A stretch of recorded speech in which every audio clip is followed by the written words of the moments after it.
Hello, everyone. Welcome to the stream. Whoa, everybody! Hey, how are y'all? I've been unplugged from the Matrix. I'm free once again. I'm back, Oh God, baby. I'm so glad to see you.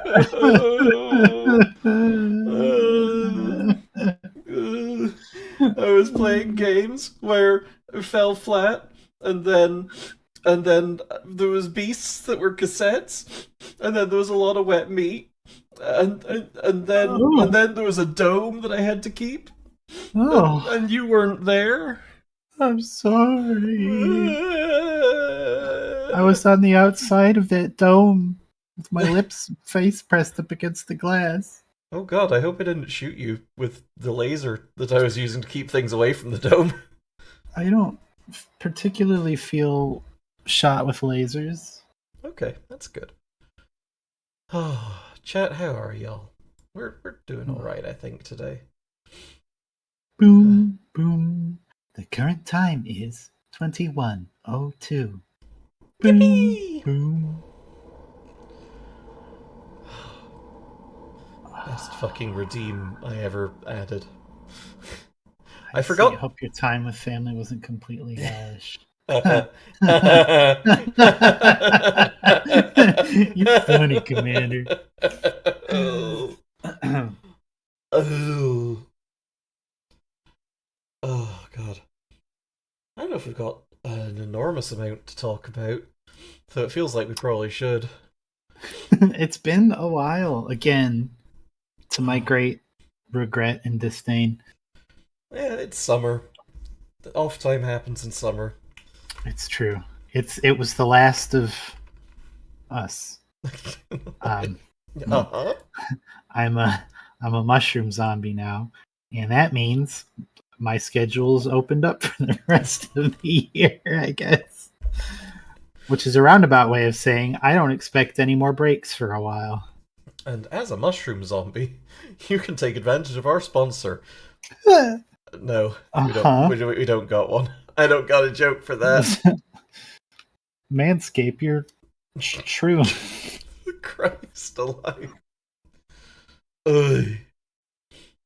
Oh, so we are going to be playing Mixed Feelings 2 Elysium, which very fucking excited for. It has literally just released today. It is available. Oh, it's the Equinox today. Okay, right. Let me Oh, just interrupt myself with that thought. Yeah, it is released just today, and has also had a day one patch because, whoops. um, and yeah, we've played the. yeah. Sorry. Happy birthday, Squeak. Oh my god! Yes, happy birthday, Squeak! Happy birthday. Okay, three, two, one. Happy Happy birthday to birthday to Squeak. you. Happy Happy birthday birthday to to Squeak. you. Happy Happy birthday, Squeak birthday, dear Squeak. Squeak. Happy Happy birthday, birthday Squeak to Squeak. you. I feel like Scotland may have had a slightly different version of that song. That's on account of all the mice. They just Oh, say squeak oh, occasionally. yeah, no, that's fair. Oh. Oh, Um. Anyway, yeah. Mixed feelings to Elysium. We played through the first one in its entirety fairly recently at the end of Pride Month with Spoonie as a creator commentator, which was fantastic. Glad to have them on. Um, mhm. and we really fucking enjoyed it. You can get the first Mixed Feelings game, I think, entirely for free at this point. Mixed Feelings 2 is available for $5 on itch.io. And hey, if you want to support small creators and small creators, uh, Spoonie's a good one to support. yeah, Spoonie is fantastic. Um, and yeah, uh, there are some heavy content warnings in this. It does include some flashing images.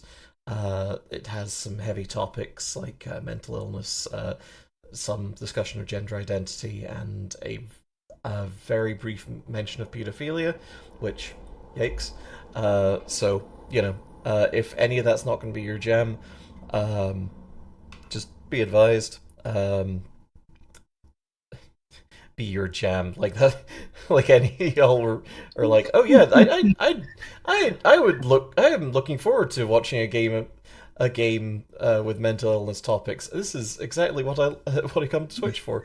No, Time to uh, relax. if that's We going to be made a particularly upsetting for you right now, then maybe duck out. But yeah, it is. maybe Uh, check out our vast library of YouTube VODs and uh-huh. highlights. Hmm. Yeah, it's a visual novel. Should we get playing it? Yeah. Okay. We will only be playing through one of the routes tonight, maybe two. I don't know. We'll see where we We'll get see to. how it goes. We don't want to eat up all the content. Y'all should get and play this game. Yeah, exactly. Sorry, I just realized your butt was kind of clipping into the floor there. There we go. I fixed it. Ow, it hurts. Mhm. Oh, you need to move over a little bit for those head pats. There we go. I fix. Thank you.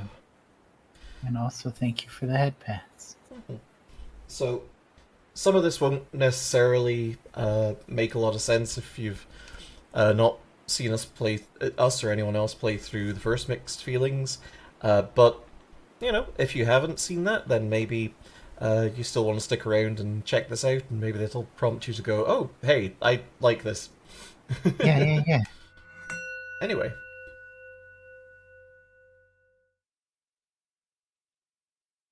warning: this game contains sudden flashing images that may be harmful to those with photosensitivity.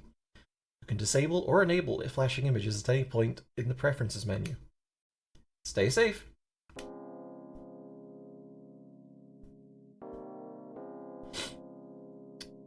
Yeah, actually, on natural 20, I think if you mute the tab rather than muting the Twitch player, it still counts as a view. I don't know. I've heard that lore as well. Hmm. Anyway. Ah, howdy. You don't look like you're from around here.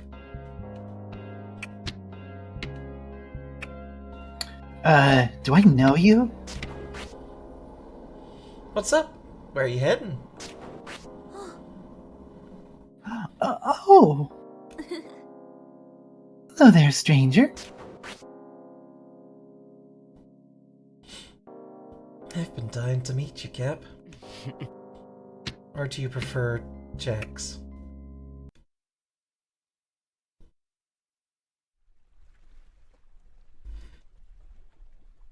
It's been. Nearly. How long has it been? You can't seem to remember. It feels like you've been floating down this river for a lifetime. Before you lies a landscape you've never seen or even heard of, resplendent and otherworldly, but somehow familiar. No, you've definitely been here before. The river forks ahead of you. Instead of going where the currents naturally take you, you decide to take a sudden turn, being tussled by the water. Almost immediately, your decision rewards you. Up ahead, you can hear the sounds of civilization, merriment, and community. Not to mention the tempting smell of various foods being cooked.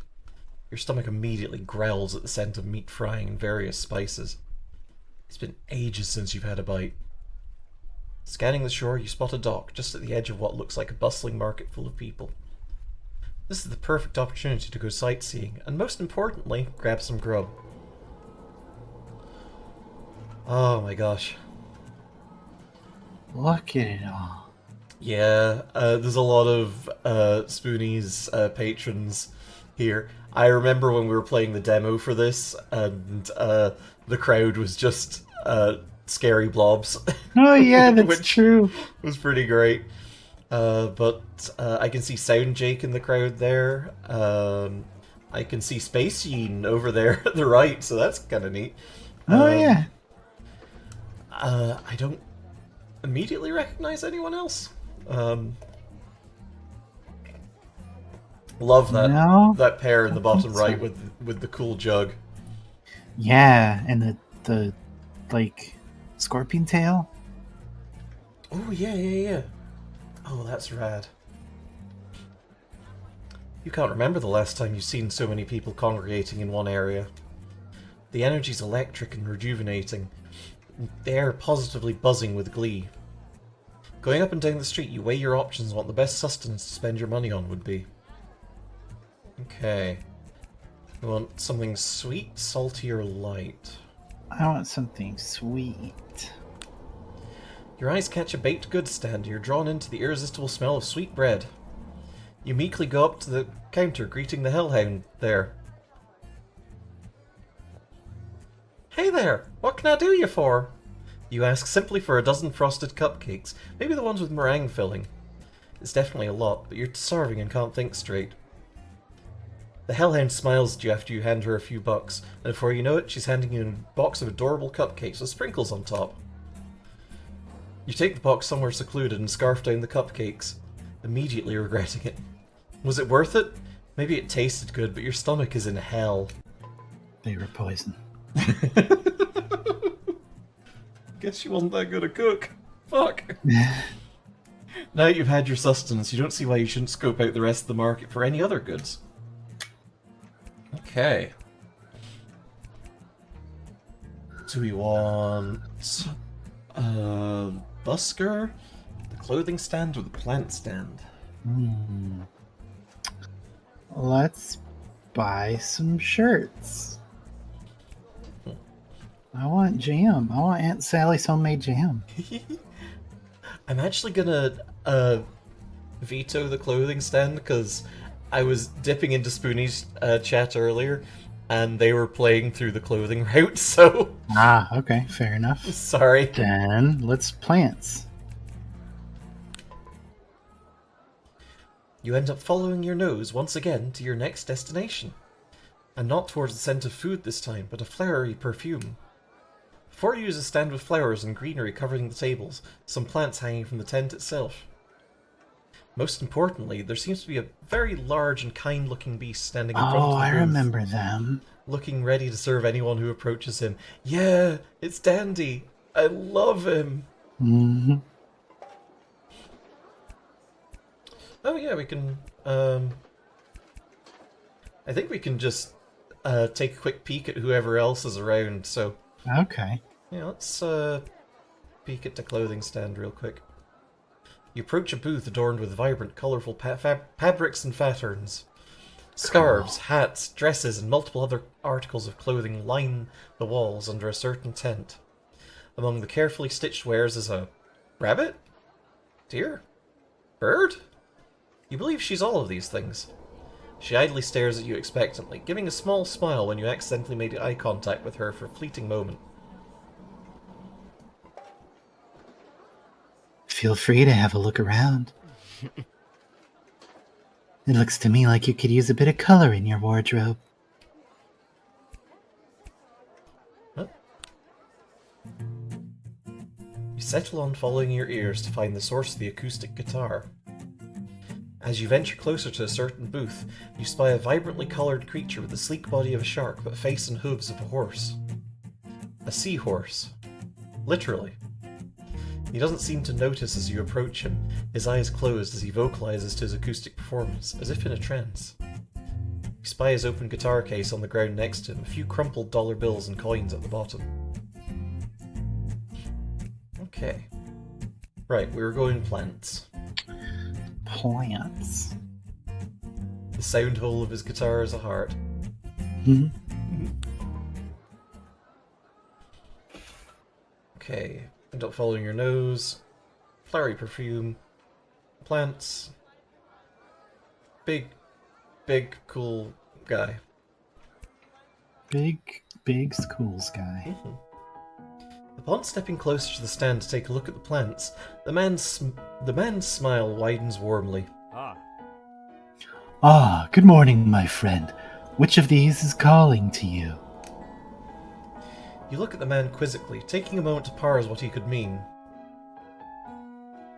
Certainly there's something that brings you here. Tell me, friend, what types of plants please you the most? What sort of TV do you use?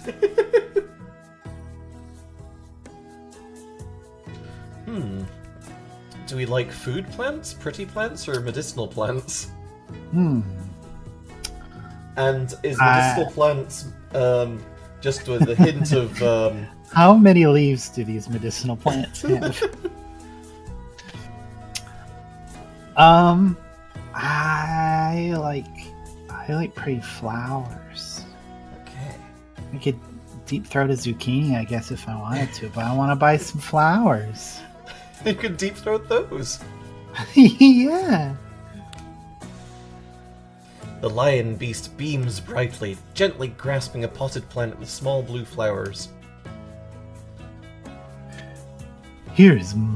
This here is Myosotis, also known as forget-me-nots.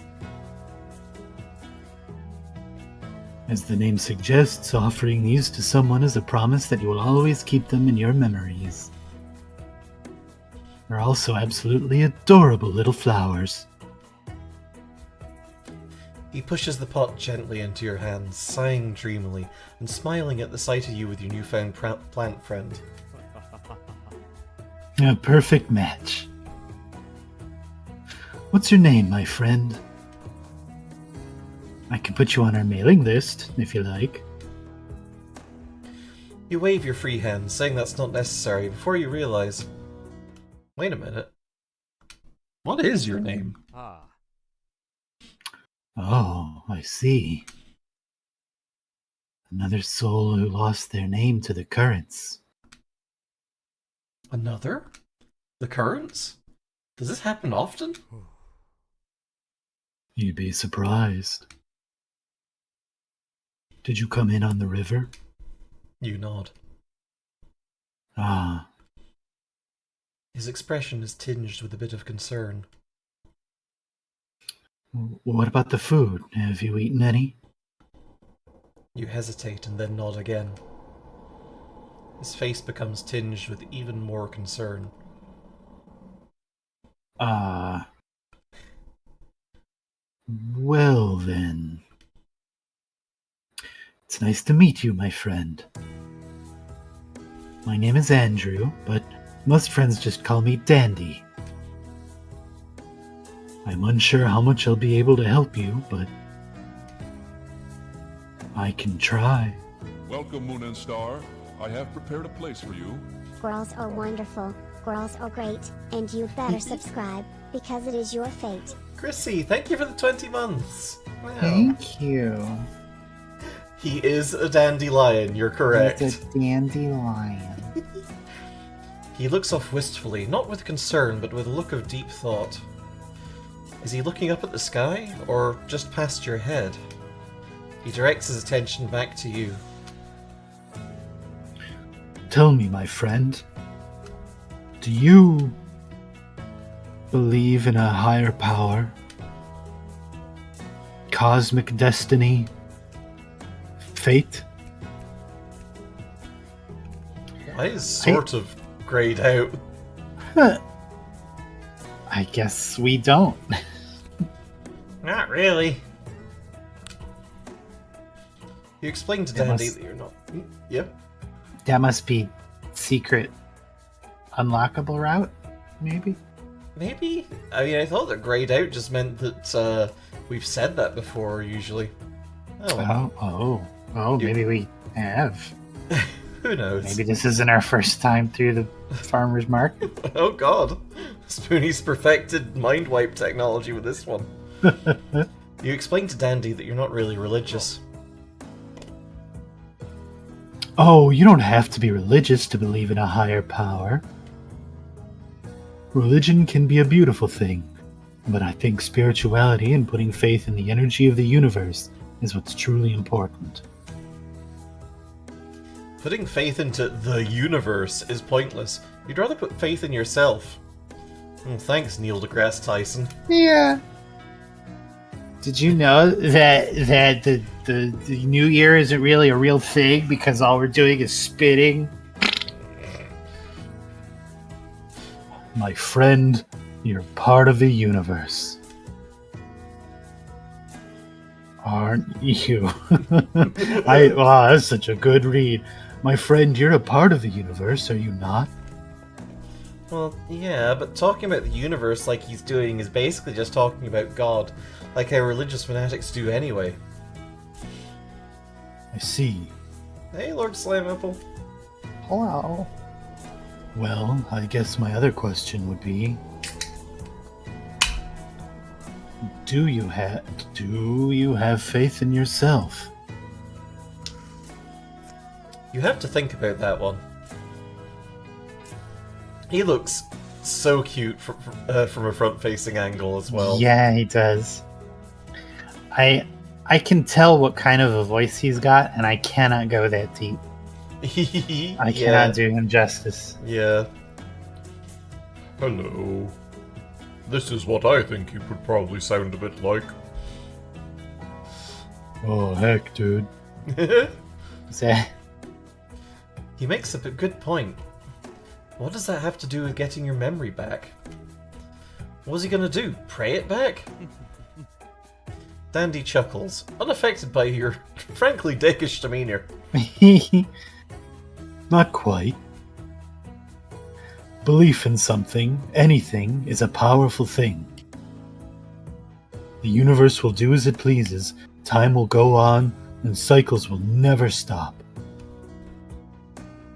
Prayer only works inwardly, not outwardly. If you believe in something hard enough, if you consistently think of that thing enough, you will start looking for it. Well, then I want to be king of the pirates. I want to be king of the host club. And you will find it. You aren't sure what this guy... Bahu Ralagahiba wa boop. That's my line! You aren't sure Check what out this... those cool bacon braids on that one stand that's selling lemons. That looks pretty good, huh? I like it, it's pretty. Yum, yum, yum. You aren't sure what this guy is trying to tell you. Better yet, why he's so invested in healing your memory with prayer. Manticore smiles and shakes his head. You're shocked he hasn't lost his patience with you yet. You kind of wish he would, so he would buzz off. Mean. How about an offer? My shift is nearly up here, and when my partner comes to relinquish me of my position, we can take a walk on the nearest hiking trail. What do you say? You don't know how the conversation went from your lost memories to the universe to going for a walk through the wilderness, but... We can discuss options for you. I want to be king of the homecoming court? I want to be king of the homestuck court? Oh dear. Oh, they got Synthwave Nightbeat. Oh, fuck. You'll be king of the Hornstonks. Hey, what the fuck's a homecoming court? I don't know, but I'm going to assume that it's where you like dress up in a tuxedo and a top hat and then play b-ball. Huh. Is that like another American thing? Basketball, yeah, it's the sport where you've got like these big orange balls. Hey, what if my balls are already big and orange? I mean, the big's fine. The orange is unfortunate. Did you maybe spill some orange juice on them? I spilled my juice. No, it's okay. You're valid. I'm suddenly hyper-focusing on the cool person in the Papooses store on the right there. And also Papooses, it's been a while. Oh yeah, the little green friend. It's a popularity contest for the Big Fall football game. Is this like the Homecoming King and Homecoming Queen thing? Is there a whole Homecoming court? Is there like a Homecoming Joker? The Homecoming Ace? Bring me the Homecoming Joker. I need somebody to sing while I feast. These are questions I don't have the answer to. But you're from the US. Fair. I think we did have like a homecoming, but I did not attend it because I did not care. So I don't really know what it entails. I see. The king and queen combined are the court. Okay. So when the king and queen do the fusion dance, they become the homecoming court. I think I'm starting to understand your ways. Sounds about right. Anyway, back to Dandy.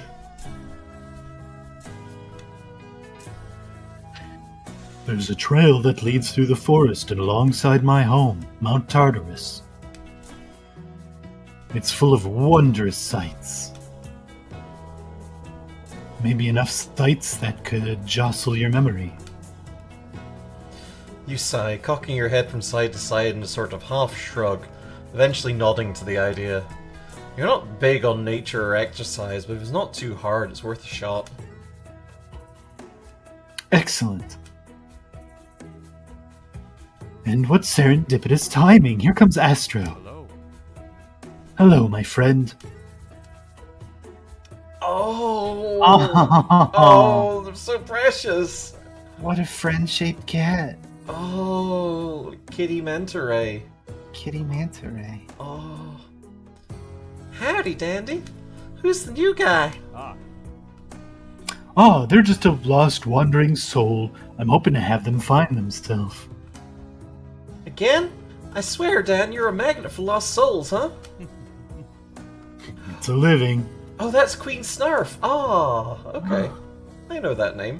Ah, You blink. That's the second time it's come up this is a common occurrence. Just what is this place? And who is this man? don't trouble yourself over it too much.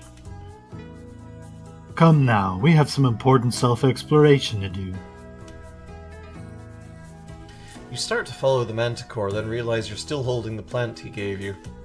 As Dandy recedes more and more, you slightly panic and place the plant on the table, sprinting to catch up to him. I mean, you could have carried it with you. Yeah, you can pick it up later. Maybe. You follow the hulking dragon lion along the shore. Yeah, I do. Always catch me following hulking dragon lions. Absolutely. And sure enough, there's a walkway around the bend leading into a forest just up ahead. I think I read that bad, but whatever. It's so nice to have everything within walking distance like this. Walking everywhere is such a great way to keep grounded. You don't mind the occasional walk, but walking everywhere sounds like it would be a pain. To each their own. I've gotten in the habit of practicing mindfulness while going for walks. It really helps keep me calm. Mindfulness? Yes. He leads you up into the forest along the beach. Upon entering, you feel strange. The forest doesn't look like a forest you'd find along a beach, but sure enough, it's here. Quickly analysing the lamps to see if any of them are lost. Nope, I think it's fine. I think we're safe. And looking back over your shoulder is the beach.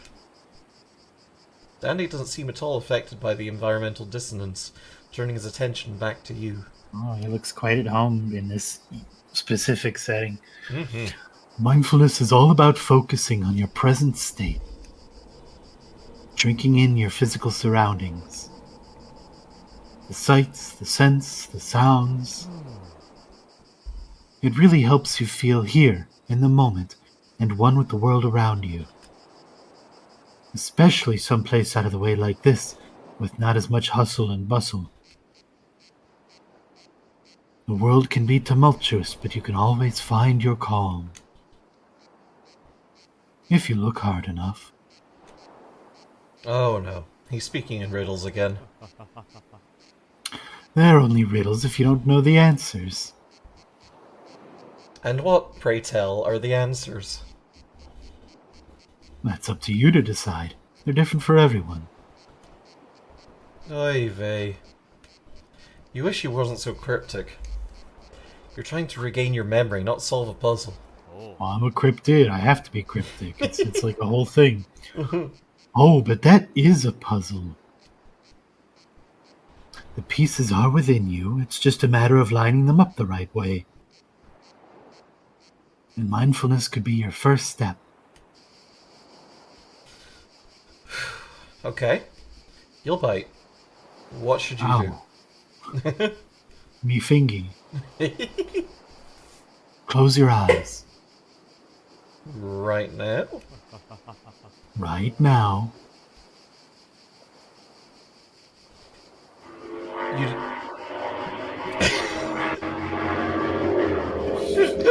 you Sorry, decided to use- sometimes bikers just kind of tear up the beach for a little while. It happens. You decide to humor him and do as he says, closing all of your eyes. You are immediately run over by a motorcycle. Yeah, he immediately runs you over. He revs up his motorcycle and does some sick tricks. He can only do them when your eyes are closed. Yeah, I could do so many cool motorcycle tricks, but only when no one's looking. I like the suggestion that we have more than two eyes. Yeah, it's neat. The like we spoke with Spoonie about what the perspective character in Mixed Feelings is, and they're fairly like, we know that they have wings, we know they have several arms. We know a few things about their physicality. I'm so fucking on board. Absolutely. Good. Now, tell me something you can hear. Da bugs. I hear the bugs. You can hear the water too. I can hear the motorcycles. Very good. Now, focus on that sound, and only that. Try to get your combat multiplier even higher. Think about what this means. How it's important to you. How you're connected.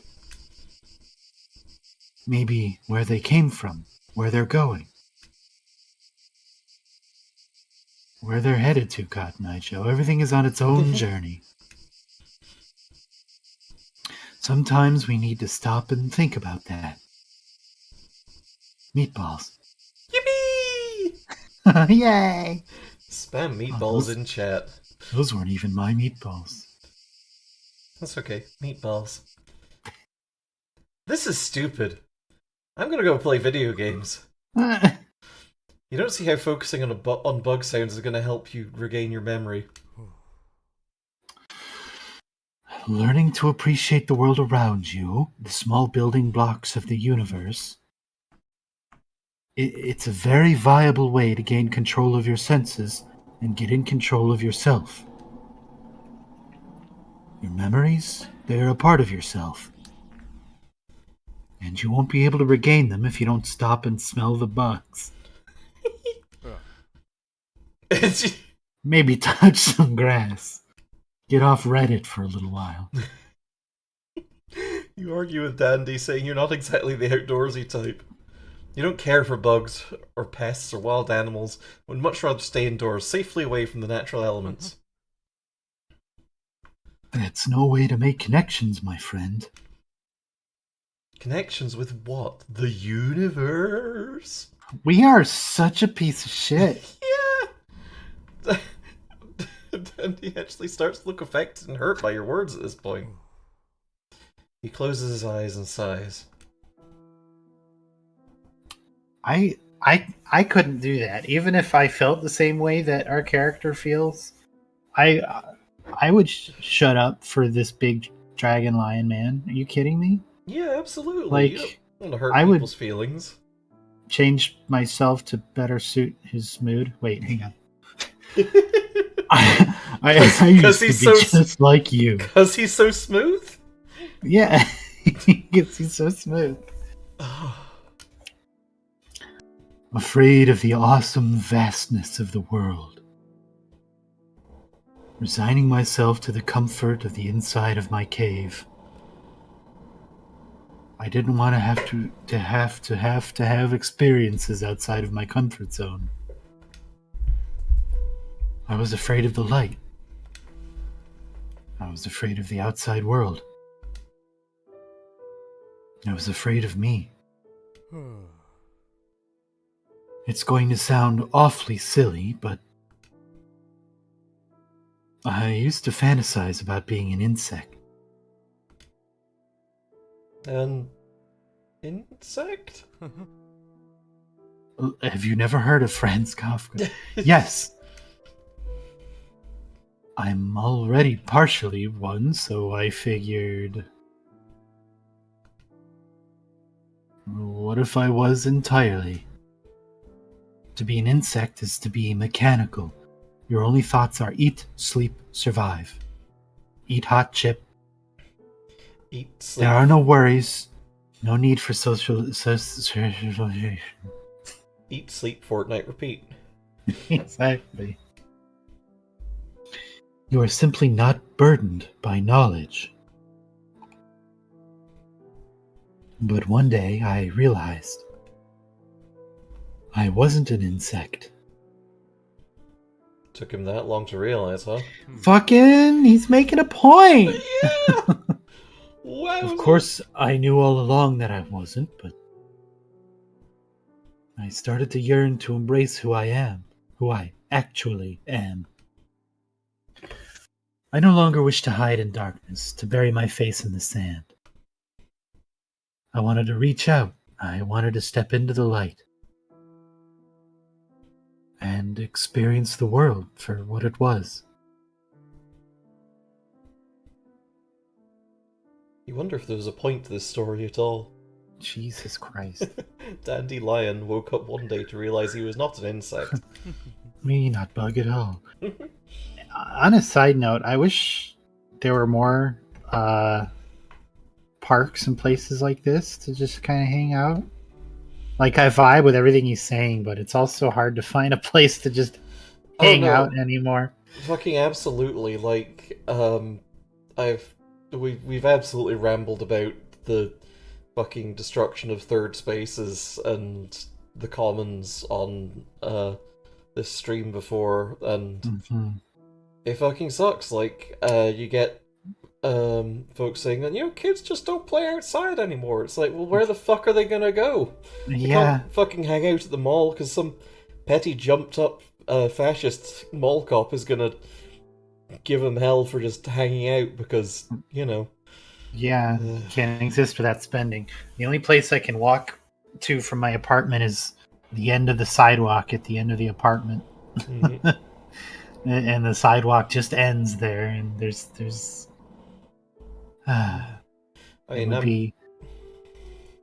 it would be nice to have more stuff like this. There are like state parks and stuff where I could just go into the woods, but it would be nice to have this. These like nice little pathways. Exactly. Just kind of nice outdoor spaces. Yeah, like I'm spoiled for choice because I'm in kind of a bougie apartment block that does have a rooftop garden that's kind of nice chilling, and it also and since I'm in the general Vancouver area, there's parks all over the damn place. But yeah, like from visiting the States and visiting some other places in Canada, like Alberta sticks out in my mind like a sore thumb. And hell, even places in the UK that are just not fucking walkable, not built for you to exist without a car. It fucking sucks. Yeah, they've made it hanging out at malls a punishable offense. Loitering. Yeah, go fuck yourself. Exactly. And when I was on vacation a little earlier, we went down to the beach. You have to pay to get to the beach. You can't just go to the beach. Which is so fucking bonkers to me. It's like it's a beach. How do you keep people from just going onto the beach? Right. Like, when I was still in the UK, there was a forest park and beach area nearby to where I lived, and it was technically like a charge to go there, except the charge was just, hey, did you bring a car? In that case, please make a suggested donation of £1 to, do upkeep on this little parking spot area. Which, that feels not too bad, I guess. Yeah, that's fair enough. Especially if you have the alternative of walking there and not having to worry about that. Yeah. Anyway, Anyway, there's a point to every story. The point to this one is I had to learn how to live and truly experience my life and take responsibility for my place in the world. I get that you'd rather be inside away from it all, but you need to make connections with the world around you. you make plenty connections with people on the internet, though. In fact, that's where your best friends are. The world ends with you, Neku. That's wonderful. And see, you're remembering, aren't you? Are you? You are. But I truly believe the physical aspect of the world is important as well. Connecting to others through virtual space is an amazing and beautiful thing. But sometimes people get so caught up in interfacing with the world through digital space, they forget what experiencing the world is like face to face. I encourage you to interface with the physical realm as well, from time to time. You will remember this. Ooh. Interesting. That's a new mechanic for this one. He begins to walk away. You'll remember this. He begins to walk away, and you're unsure if you should follow. Exit the cave, little worm. It's time to make your cocoon. Though Dandy mostly speaks in riddles, you feel like you're beginning to understand him.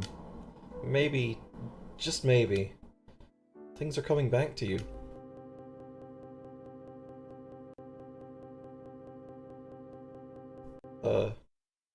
Oh. Sad Hulk walking away music. Now that you've had your sustenance, you don't see why you shouldn't scope out the rest of the market for any other goods. We were only going to do one route, but I didn't realize that the individual routes were going to be a lot shorter this time around, so... Yeah, let's do another one. Yeah. Because I think that's not an ending, either. I think, Yeah, let's go back to him and see if maybe we have that other option now. That's a good point. Maybe save here so that we can go back to this option. Ooh, yeah. There we go.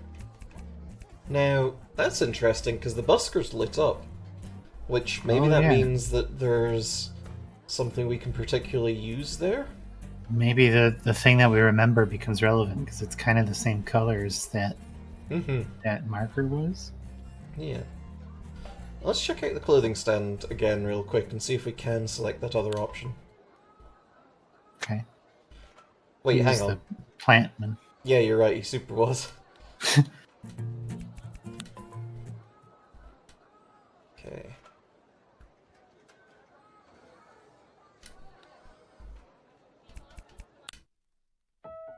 Just use...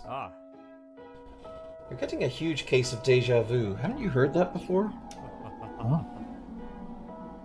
Oh, it seems to me you haven't figured out how to skip through moments you've encountered before. Guess what? We have! It's also a good idea to save during important decisions, my friend.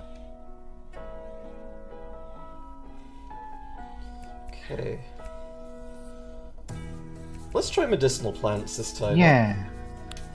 Yeah, let's get some weed. The lion beast bleams brightly. Blame. Blame. He's really into early PlayStation emulation. Gently grasping a spiky striped plant. This here, that's you, my bad. This here is aloe vera. Aloe vera, say hello. Fucking love his outfit, by the way. It's super cute. Known as the plant of immortality by the ancient Egyptians, it symbolizes beauty, healing, and protection. It's also yummy if you put it in a drink and drink it up.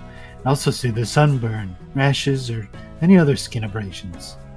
Abrasians. I'll maybe mention that typo to Spoonie.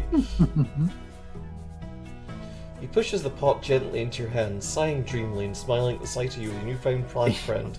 It also soothes radishes. If you have any cranky radishes with the croup or whatever, give them some aloe. A perfect match. What's your name, my friend? Okay. Well. Oh, I see. Oh. Okay, so we That's cannot fun. select that. All right. We take a gun out of our pocket and blow our own brains down. God! Stage. Jesus!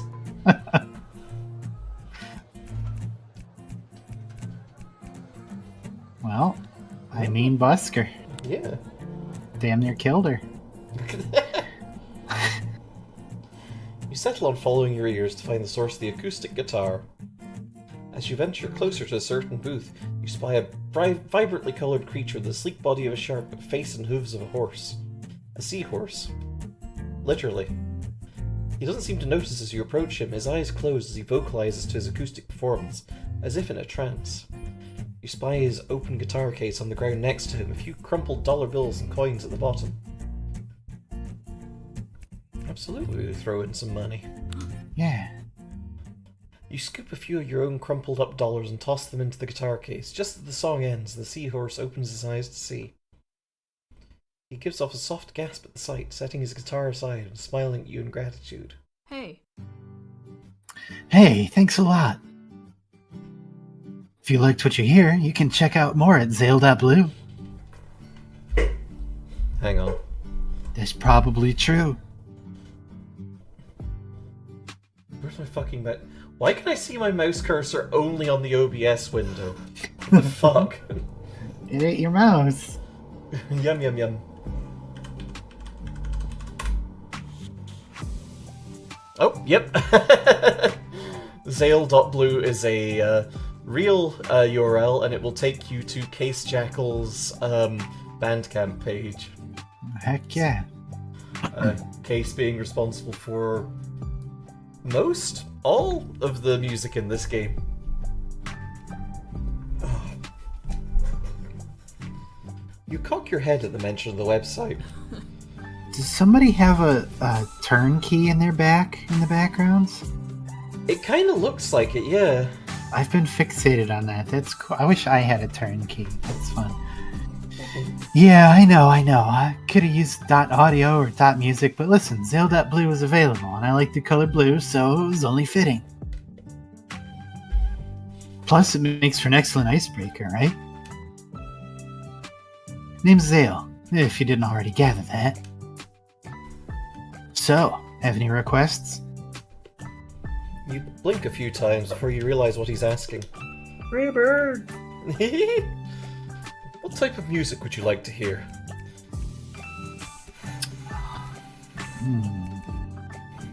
Let's get it down funky style. Absolutely. Whoop. Whoop. He smiles and stoops down to pick his guitar back up. I'm gonna play Wonderwall, but specifically the Neil Cicierega version of Wonderwall. He begins playing you a tune before he's even standing up fully, eager to play his music for you. Look at us! What a weirdo we are, I love us. Oh yeah, we're like a cool, fun midnight cat thing.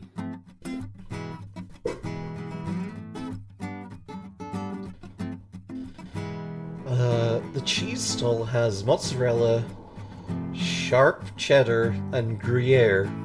Also Yum. blue, I think. I think I see the blue. Bleh. Bleu.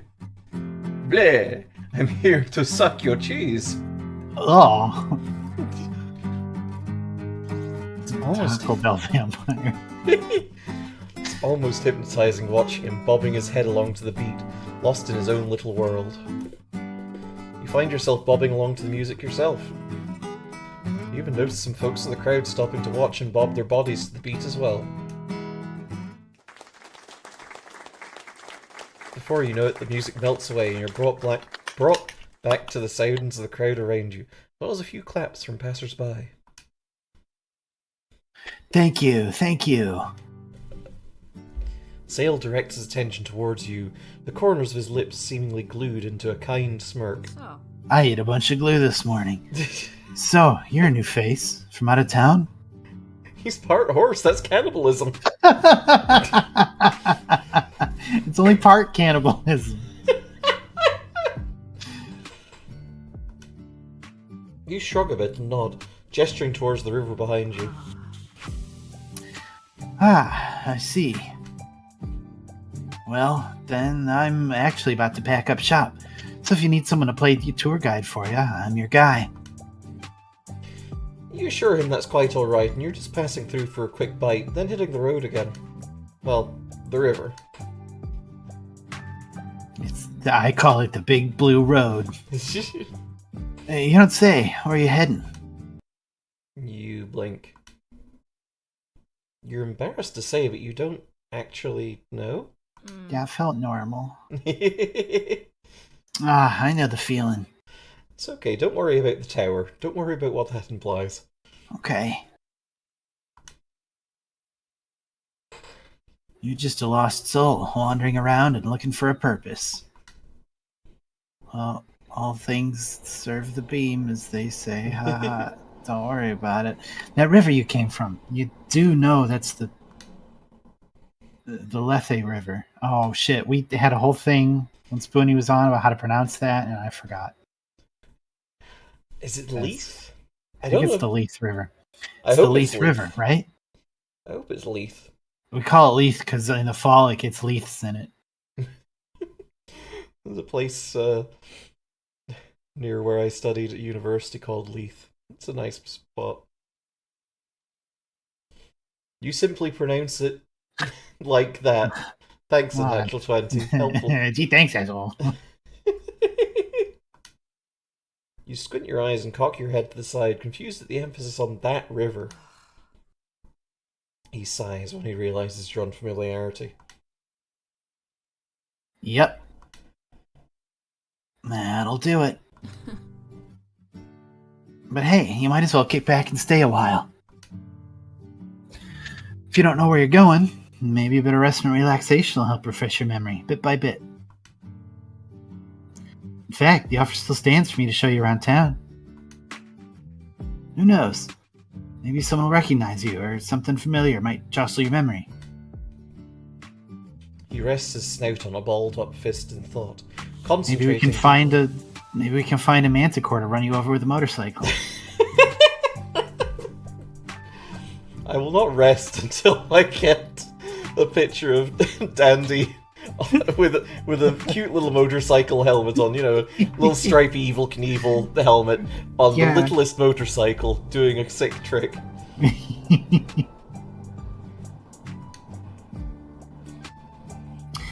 Let's see. If we want hopes of running into someone you know, maybe we should go to a place that your friends would go. Can you think of a place where you meet most of your friends? Now, do you want to explore that I don't have friends route first? Ooh. Yeah, let's play it straight and then come back and do the blue. Zale furrows his eyebrows at you, looking a bit perturbed. Oh, I see.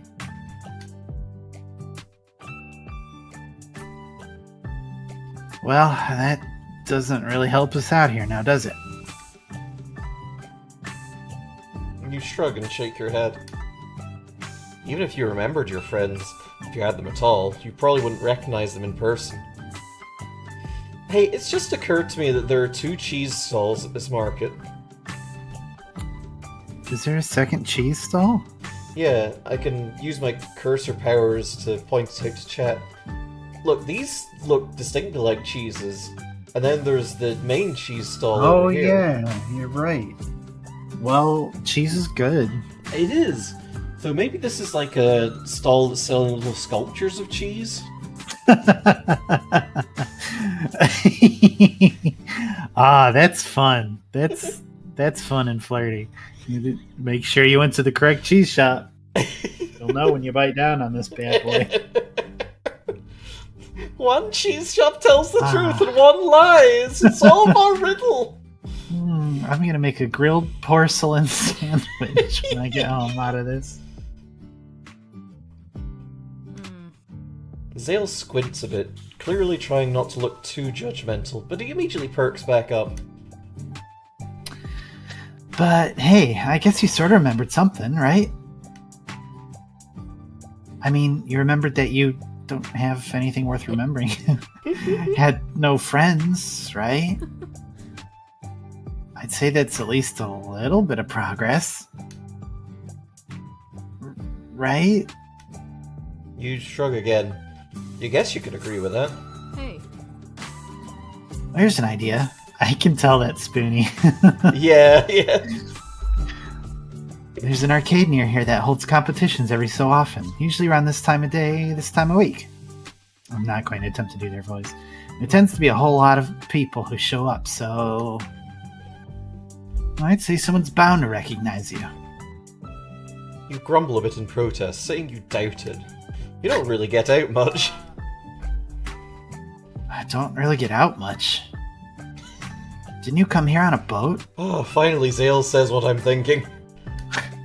Well, yeah. A boat likely from far away from here. There's hardly a chance anyone would recognize you.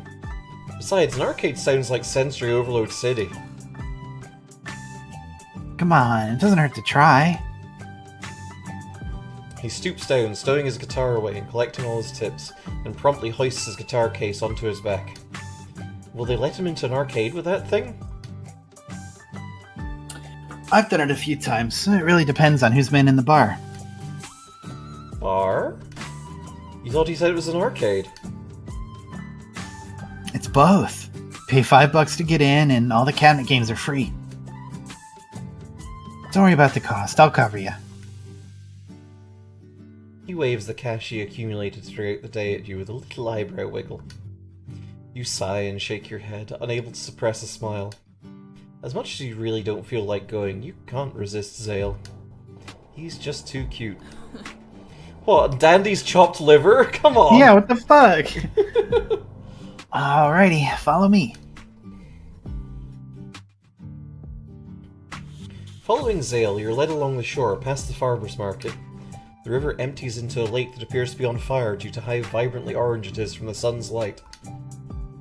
He leads you even further, up to another dock. A bit confused, you follow him up onto the dock and are led into a building sitting squarely upon the dock. Is this really the right place? You'd imagine some sort of seafood restaurant on a dock, but never an arcade. Oh, that's definitely the place. Prepare to be amazed by the Lake of Phobia Arcade. Okay, how's everyone's Greek mythology? Because that's probably a thing. That's probably a thing.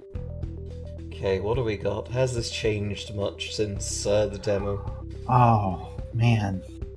I want to play. My brain. I want to play Out of Order. Mixed pack person is very powerful. I remember We Conky definitely Dog. have a Polybius thing. Conky Dog, perfect. Quiet Null Pachinko. We got those nasty little Tron Yep. Guardian things. Oh, I can't quite see what that something in Alien spaceships and aliens is that? Spaceships and aliens, yep. There's a piranha plant, and then there's a Buster Sword up on the wall. Oh, fantastic. Upon entering, an audible gasp escapes your lungs as your eyes wander. In addition to all the arcade cabinets, the building is lit up by the floor beneath your hindpaws, which is made of glass. Right beneath the glass is the lake, and all the creatures that live inside it. That's fun. Mm-hmm. Speechless, I see. You're absolutely enthralled by this place, honestly. There's a lot going on, and it's definitely pretty loud, but you rescind your comment about it being Sensory Overload City. You're glad he convinced you to come here. Hey, no sweat. I used to be way more sensitive to flashing lights and loud noises myself, but I realized avoiding everything all the time wasn't really going to help me get, well, used to stuff like this. Gotta have that Polybius machine in there, absolutely. Mm-hmm. And you never know how you really feel about something until you give it an honest try.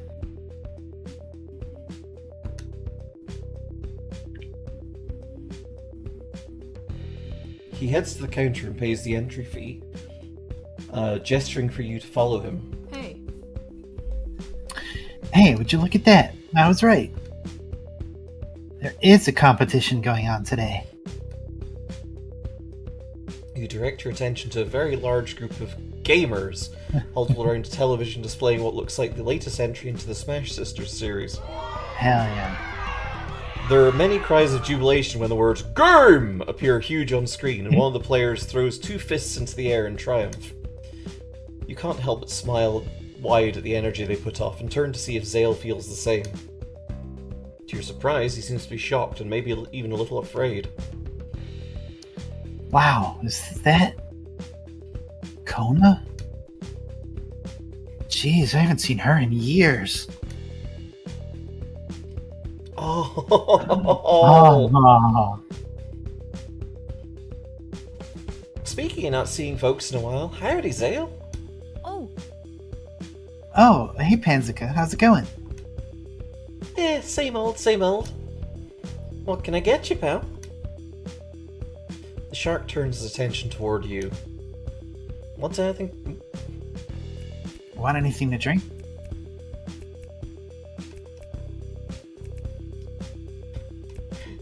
So do we immediately tell him, hey, get us like some expensive liquor? That would be so mean. Soda. Soda! Sounds good. He orders 2 of the same drink, taking a seat at the bar with you. You ask her the person he was talking about. Kona, was it? Oh, yeah. The one playing as Clementine.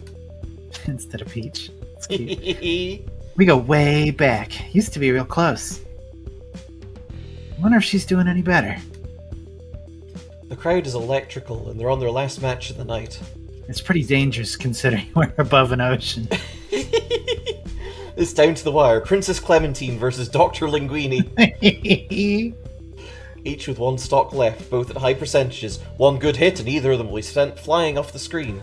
The crowd gasps in unison when Linguini is nearly knocked out of the ring, but he does a tactical jump to just barely grab the edge of the platform. But just as he recovers, Clementine throws a turnip that sends him catapulting beyond the borders for the screen. Game! The crowd roars and a fiery red character throws her arms up in victory, high-fiving her friend next to her. And the winner is... No, you go for it. And the winner is Kona! Congratulations once again, Kona. Enjoy your complimentary drink up at the bar. Oh, Oh, she's got moth stuff. yeah, that's so good. Another win for the books.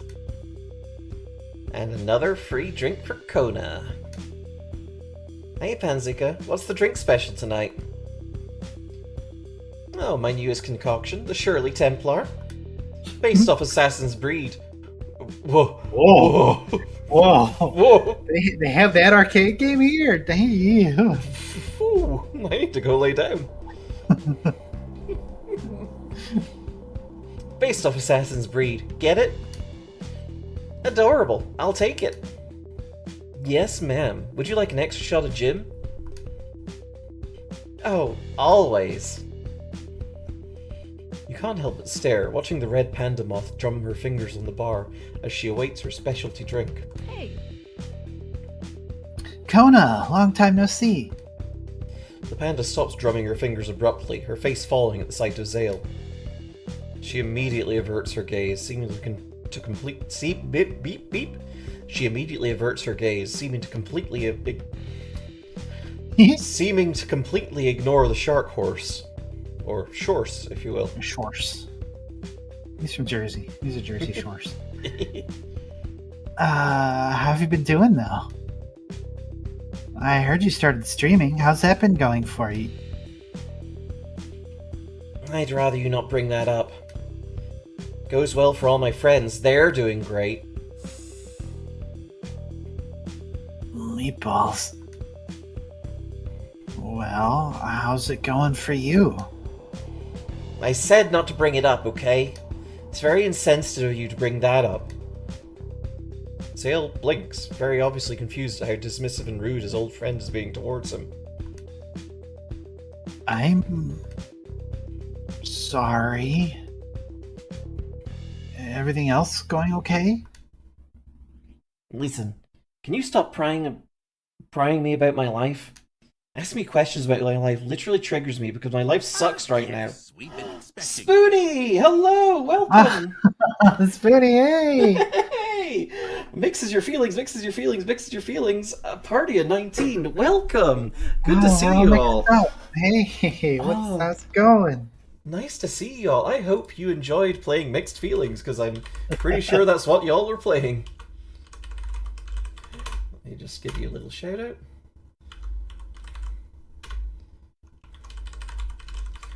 Oh, well, welcome. Welcome, Raiders from Spoonie's stream. If you all aren't familiar, we are a girl stream team. I'm Jax, And I'm not. and that's my lovely girlfriend Sleet. We are a pair of trans girl streamers, and we do a lot of co-op stuff. But today, since Mixed Feelings 2 Elysium was launching, we were like, we can't not play this. We had to celebrate the release. Absolutely. So we decided we'd go through one route, and that took us like an hour. So we were like, let's do a bit more of that. Right this second. Oh yeah. But yeah, if you like what you see here, please feel free to follow us. We'd love to have you. We're trying to get that number go up. Yeah, enjoy your time here. Mm-hmm. Anyway, ask me questions about my life literally triggers me because my life sucks right now. I'm not focused into the window. There we go. You should think more about the feelings of other people. Meatballs. Did you want to talk about it? This entire conversation, Kona has been avoiding eye contact, turning further and further away from Come to me Zale. through fire and war. I welcome you. Drunken Opossum, thank you for the follow. Thank you. Actually, Spoonie, have you seen? Did you see? Let's see. New emote. Oh, yeah. The fucking meatballs emote. Thank you, Unnatural 20, for that. It's incredibly childish. I'll take that as a no. Here's your Shirley Templar, Kona, and a complimentary water. Wow. The fighting game champion's demeanor switches entirely from distant and dismissive to warm and sunny at the sight of the drink. Thank you so much. Here's a tip, sweetheart. Oh gosh, thank you so much. Zale, looking pretty defeated, sighs, shaking his head. His tone becomes more serious and less cordial. I hope things get better for you. I hope your anxiety and depression aren't running your life like they used to. Meatballs. And if they are, I'm sorry. The panda is unreactive. She looks everywhere but at Zale, acting like he's completely invisible. The fish sighs again, this time a little more frustrated. He spins around and busts out the back door pointedly, slamming the door behind him. Speechless, you go after him, opening the door leading out into an alleyway. You find him leaning against the wall, his arms crossed. You're clearly very confused and gesture towards the arcade, asking what that was all about. Meatballs. So, I used to be a part of a lot of online circles and groups. Especially the fighting game scene, and even more especially Kona's friend group. I grew up with her. We figured stuff out together. We supported each other. Gotta say, so far Zale's route, lots more meatballs than Dandy's route. So Yeah. Dandy's so sure of himself. He didn't need meatballs. we should have had a counter gag up on screen. Oh well. Maybe if this ever gets edited. And like most people, we all had our struggles with our mental health. A lot of people in the group started becoming more open about their life struggles, and we vented to each other all the time about it. Zale's Italian. Oh, that does Aha! explain all the meatballs. Oh. Of course. Mhm. Everyone struggled to some degree. We all shared our experiences, validating each other's feelings. It felt very nice to find people who understood how it felt and gave me that validation. Actually, just while you're still here, Spoonie, I just want to say, it having recently played through the first game, it really shines how much you've improved in terms of both the art and the just the everything. Like, that's not to say that Mixed Feelings sucked. It's just like there is a noticeable improvement, and it's really cool to see. I like these background pieces. Oh, absolutely, yes. And y'all, if you're not bought Mixed Feelings 2 Elysium, you're missing out. Go to itch.io and search for Mixed Feelings. The first game's Yeah. on there for free, I believe, and the second one is a $5 minimum purchase. You did a good thing, Spoonie.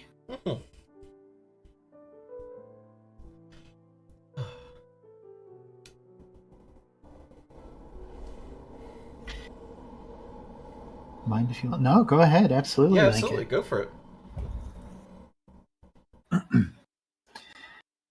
After a while, though, I realized I was in this feedback loop.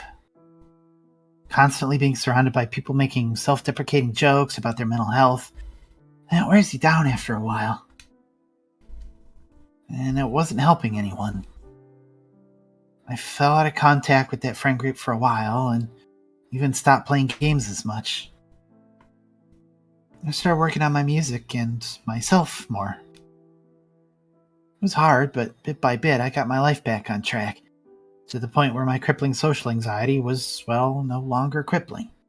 I was drinking more water, eating better, getting more sun and exercise. I even found someone who introduced me to meditation. Meditation? I wasn't so sure about it, and especially with how often that old friend group would make fun of it. It took me a while to make a habit of it, but once I get the hang of it, I realized it was way easier to control my thoughts. Which, if you're prone to anxiety attacks, well, that can really help prevent yourself from spiraling. We only got the tiniest little snippet of each of these characters in the demo that we played last Mhm. Pride, and it is so cool to see how much they've developed. Well, to see how much more depth there was hidden behind the. Well, that's all I've got to say in this demo. Me? God, it's so good. Mixed Feelings 2, Go the Fuck Outside. Unnatural 20, I have it on good authority that there is actually a secret ending for this called the Touch Grass ending. So. Fantastic.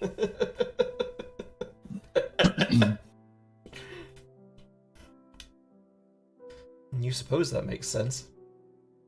You've never been so sure about meditating, and always thought it was pretty naive when people recommended it to counteract anxiety. But it's like he said. You really don't know until you try. You'll remember this. In any case, I ended up getting a better handle on my anxiety and, well, tried to start talking to this friend group again. And I told them I was doing a lot better in life and feeling great. And when I tried to tell them that I made lifestyle changes, well, they didn't want to hear it. Whew. Some people are tar pits. Basically. Well, not everyone can be neurotypical like you, Zale. Ooh! Ooh! Ow!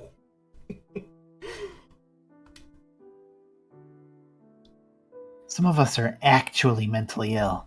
Ow! Barf on ice. Whoa. Ooh. Yeah, I've been here. Yeah. You're so scared that people think this is unrealistic. No, this is just No. immediately like, oh, fuck, shit. Yeah. Yeah, a little bit, huh? Oh, like the cool red panda moth whose name has completely escaped my mind because streamer brain. Kona. Just Kona, yeah, just being like, hey, don't try to talk to me about my life, and uh I don't know, just shutting down fairly innocent discussion topics with um fairly heavy words. Um that seems extremely relatable. Like Yeah, it feels like someone who has seen a lot of that kind of language and stuff come up before, but doesn't really understand. it's wielding the language as a cudgel, Yeah, essentially. And yeah, it sucks. And we've not seen the full side of this. Maybe maybe Kona had some real big reason to not be too pleased to see Zale.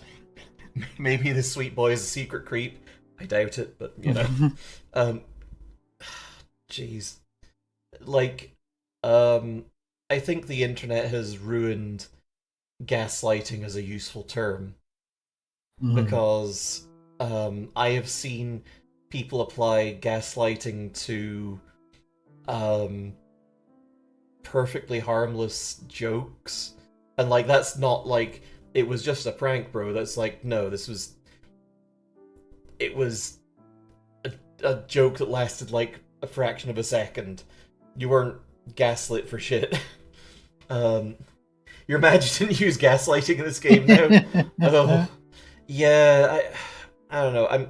I'm struggling to come up with good examples of it, but it feels like one of those words that we need to put up on one of the high shelves for a bit until everyone's everyone can be trusted with it. Anyway, I still can't believe I'm saying this, but they shunned me because I wanted to get better. and he did. And actually, Medicine, I see you talking about it in the background about the crab bucket. Yeah. Cass! Holy shit! Gaslight patch has always been in the game. What are you talking about? Oh, scary. Damn! Can't be funnier than us on our stream, god damn it. Yeah, though there definitely does come a point where, mental illness can be a huge struggle, and it's not something that you can necessarily get over, Yeah. But getting to a point where you're refusing your help because you want to use it as a crutch is getting into some not like morally repugnant territory, because it's not necessarily your fault, but it's a bad trap to get into, and it's not healthy at all. And like there's definitely some level of there's a lot of context and a lot of nuance to it, because this is the internet. As with every single aspect of human nature. Yeah, but unfortunately this is the internet, and there is no such thing as shades of grey. But yeah, like, for example, if like the example that I'm always hearing is someone talking about being depressed, and someone immediately snapping back with, well, have you tried meditating? Or, well, have you tried getting more exercise? Well, have you tried this? Well, have you tried that? Or that sort of thing. And I think that when it's just a pat answer from someone that's never really had to struggle with this same kind of mental difficulties.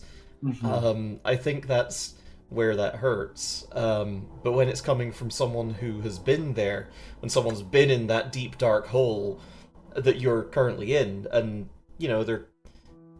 they're giving you this advice, hopefully gently, hopefully in terms of, hey, I'm lowering you a ladder. This is what worked. This is what helped me. Maybe you might want to give it a shot. Right. And then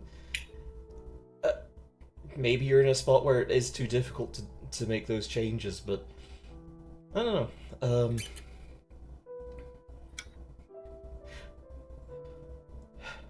Like I said, nuanced subject. It's difficult.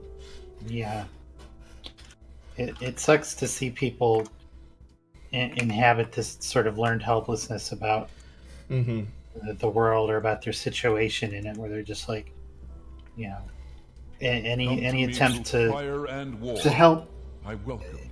even from a genuine spot, is going to be met with pushback, because at this point you're so comfortable in the little shell that you're sitting in. Absolutely.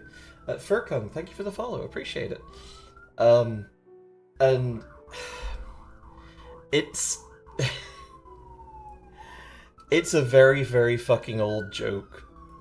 A very, very, very old joke, but I think about it a lot, and I think that it does apply.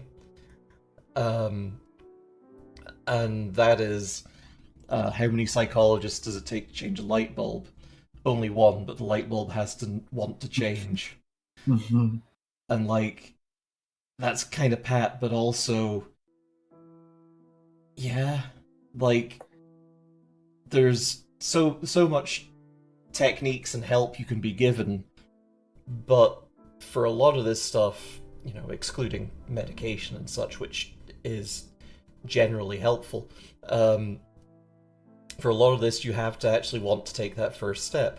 You have to want to act on that, and that's not looking down on folks who are finding it too difficult to take that first step. I know it's fucking difficult. Like, I'm trying to get out more myself and trying to get used to taking walks and such, and just getting more fresh air, getting more water, but that first step, that's so fucking difficult. Anyway, it sure can be. We got a bit deep there. Want to hear a really old joke? That was an old joke, but a really old joke? Go for it. White chicken cross road. Grog not invent road yet. I like it. Anyway, yeah. Grog not domesticate chicken yet. What chicken? Chicken small dinosaur? Yeah, I did. Some people just don't want to get better. They just want validation. So I got out of there. If you're always stuck in that darker gradient, you just won't get better. And that's that. You don't know what to say. You tell him you're happy that he was able to get better, but most people aren't so lucky. If he actually had... Oh no, we're one of them. Oh no, Ooh, I always such a piece of shit. We're a shithead in this path as well. Fuck.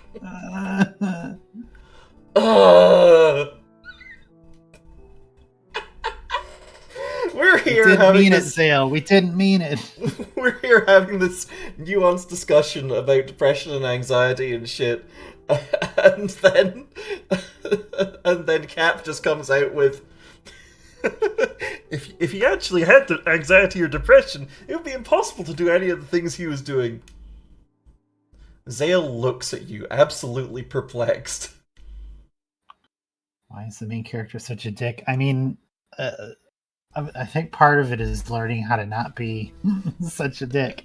Yeah, absolutely. Like, the main character is not necessarily, I guess, from the start meant to be likable. Like, yeah. when we were talking to this lovely dandelion, it's about learning, exactly.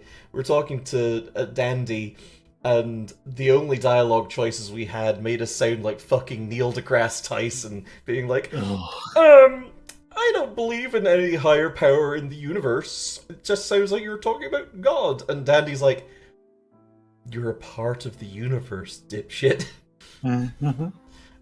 Anyway. No, it wouldn't. If you do everything bit by bit, one step at a time, it'll make you feel better. It's not instant either, and it's not like it completely disappears. Recovery doesn't even feel good at first.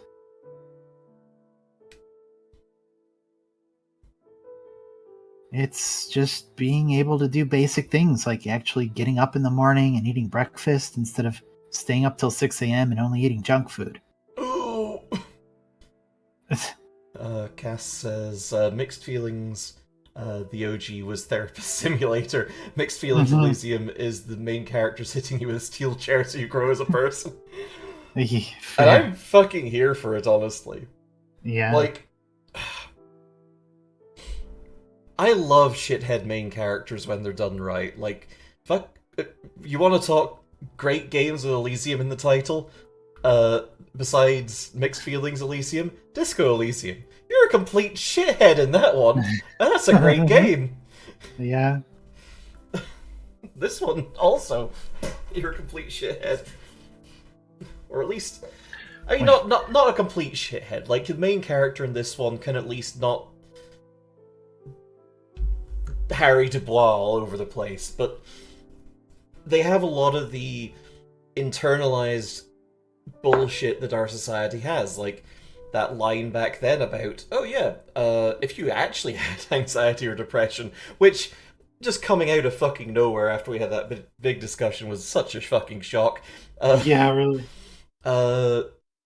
Like, it feels very much like the main character is one of those people who would say, oh, have you tried getting out and exercising? Perhaps? Right. Though maybe not, because they're a bit of a shut-in also. Have you tried drifting down a death river on a boat?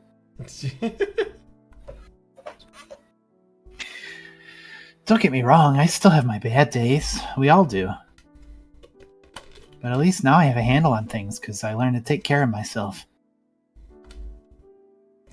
And part of that was getting away from people like them who are so caught up in this weird anti-recovery mindset.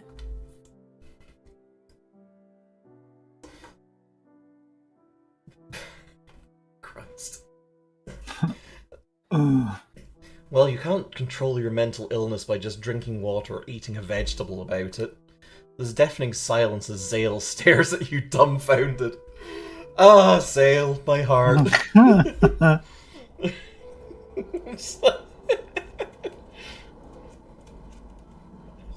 I love that in this one, the main characters feel more like the audience proxies than the perspective character.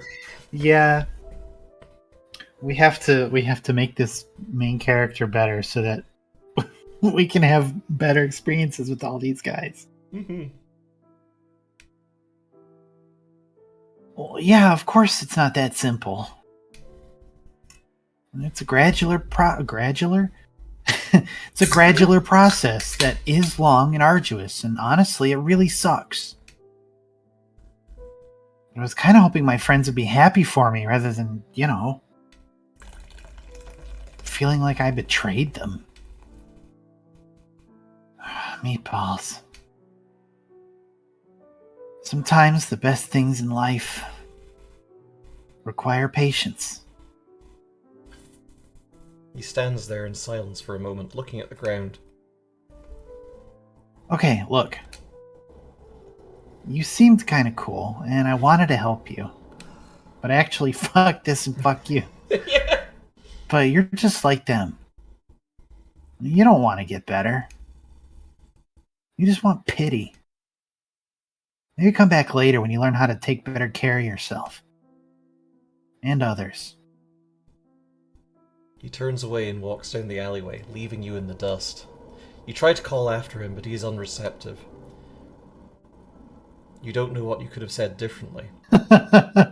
What did I say? You were only reciting what you'd been taught. Oh! Oh! That's a good line to have. That's a good line to have. Wow. Have you been wrong all along? Yes. Now that you've had your sustenance, you don't see why you shouldn't scope out the rest of the market for other goods. What do you think? One more game? Yeah, I want to do a blue run. Yeah. Well, do we want to go see Zale again? Yeah. Yeah, let's do Zale again. Settle on following your ears to find the source of the acoustic guitar. Pew! Throw in some money. Scoop a few of your own crumpled up dollars and toss them into the guitar case. Just as the song ends, the seahorse opens his eyes to see. Take my crumpled scoops. Pew!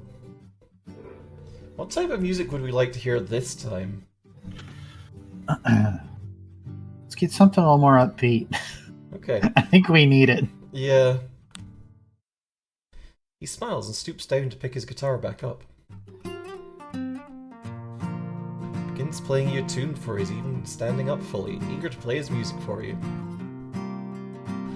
And once again, folks, if you're interested in Zale's music, you can go to zale.blue. This is a real website. Don't worry that it says Case Jackal on it.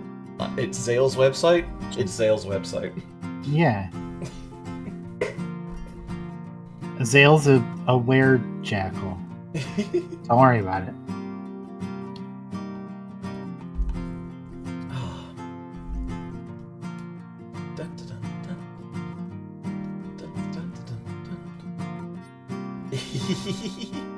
Look, when a video game gives us a URL, the first thing we're going to do is type it in, of course.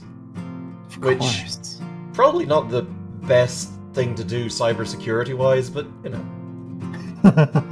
Hey, that owl person in the middle there, let me... They got 4 eyes. And glasses. Oh, yeah. 4 eyes and 2 sets of glasses, in fact. So, 8 eyes if we're using... If we're being shitty about it. If we're being shitty about it.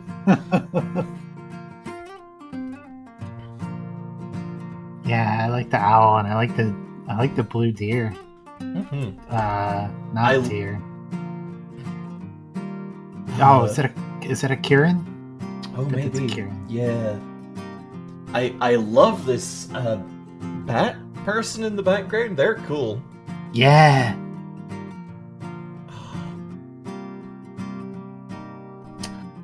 Oh, a spider owl.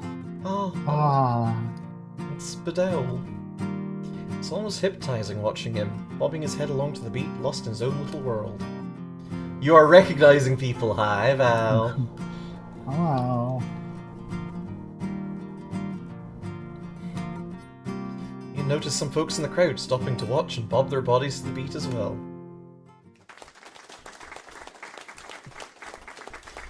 Now, Spoonie, if you're still here, I am wondering, there is a cheese stall over here, and we have what appears to be a cheese stall over here. So our fan theory is that this stall on the left here is selling small batch sculptures of cheese, and this stall over here is selling, Actual food cheese. Actual food cheese. So I guess pick carefully. Yeah, it's a fun little game of don't eat the sculptures. Asphodel Meadows is just in Wisconsin. You know what? Fair enough. Perfect answer. The lemons and limes in the foreground, those are just cheese sculptures. It's just cheese. It's cheese all the way down. You brush against Aunt Sally's sign too much and it says Aunt Sally's homemade cheese jam. It's milk jam, which is what cheese is. Ugh. Papooses filled with cheese. Mm-hmm. Before you know it, the music melts away and you're brought back to the sounds of the crowd around you, as well as a few claps from passers-by. Thank you. Zale directs his attention towards you, the corners of his lips seemingly glued into a kind smirk. So, are we gonna go through the all of it again? You're a new face from out of town. Internet work school cons. Hydrate, don't mind if I do. Don't mind if I hydrate. Ah. Oh, my tea's gotten cold. Oh no! You tell Zale that while you make a lot of your friends online, you also have some friends you met at conventions and work. Conventions, huh? Like comic conventions, or? Ooh, what kind of Oh, what man. kind of nerd are we? Select your nerd. Quick save. Are you really into anime? We can get just super into anime. Ah, gotcha. Well, regardless of what sort of con you meet people at, I do know it's open mic night at the Howlin' Out Karaoke tonight. It's just Fuck yeah. Oh, gotcha. okay. Well, regardless about how non-committal you are about your hobbies. Okay. Stick with anime.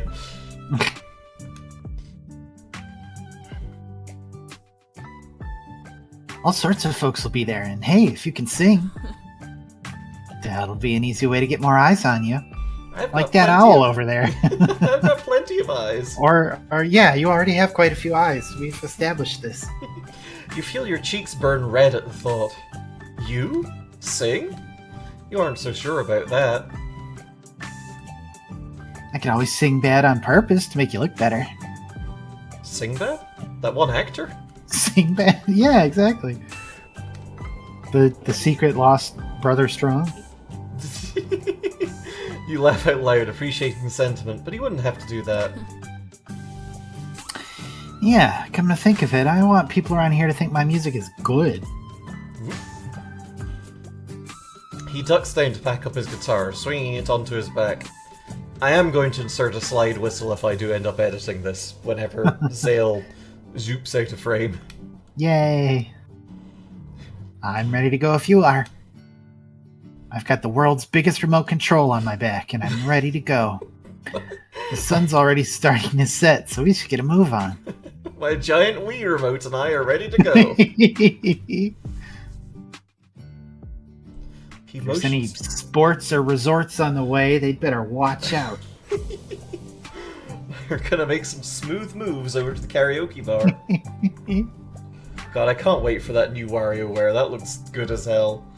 Smooth Moves is my favorite fucking WarioWare game. Anyway. He motions for you to follow him as he strides ahead. You're sure If they ever do another VR Wario game, would that... If you're like playing as Wario, would that make it like Warioki? I don't think Do your own, necessarily. do your but- own Wario. Wario your own way. I mean, now that Charles Martinet stepped back from the position, I guess, yeah, you could just do your own Wario impressions. I'm gonna go apply to be Wario. I'll be right back.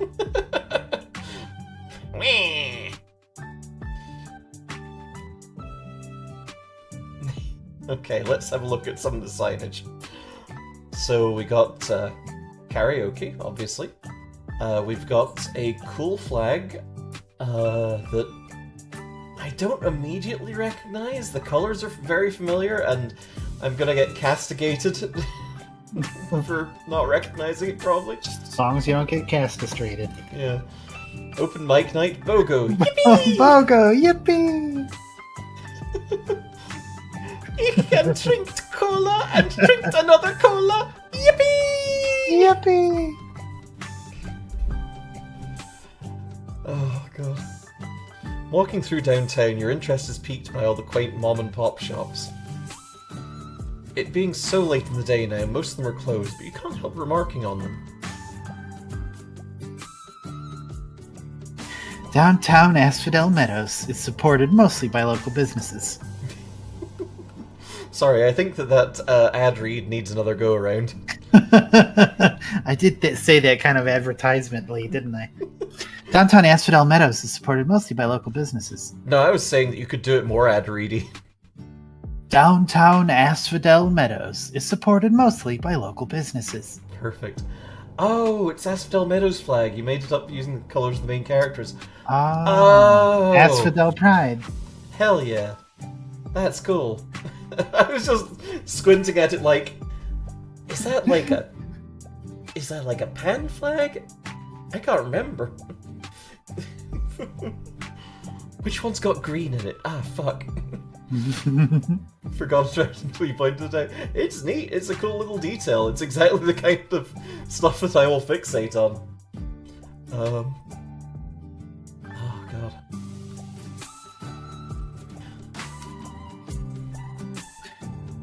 Really gives this place a sense of community, getting all your food, entertainment, and clothes from locals. Ah, you see. So very different from the weird tier system with the Great Cypress and Mount Tartarus. Yeah, very different. Wait. Hold on. Is that something you just remembered?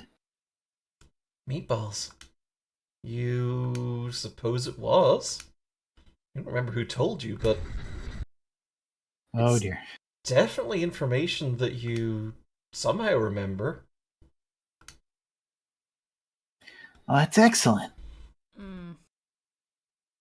Yeah, being an aquatic, I'm sort of at the bottom of the food chain, at least in the eyes of the avians. Bunch of furry racists living up in this bitch. I enjoy living in the lake. And I do mean in. Mm-hmm. Man, it's so hard to busk underwater. This guitar does not sound good. Plus, I mean, we've got a better arcade than the one at Cypress, so they're lost. Would a guitar sound? How would a guitar sound underwater?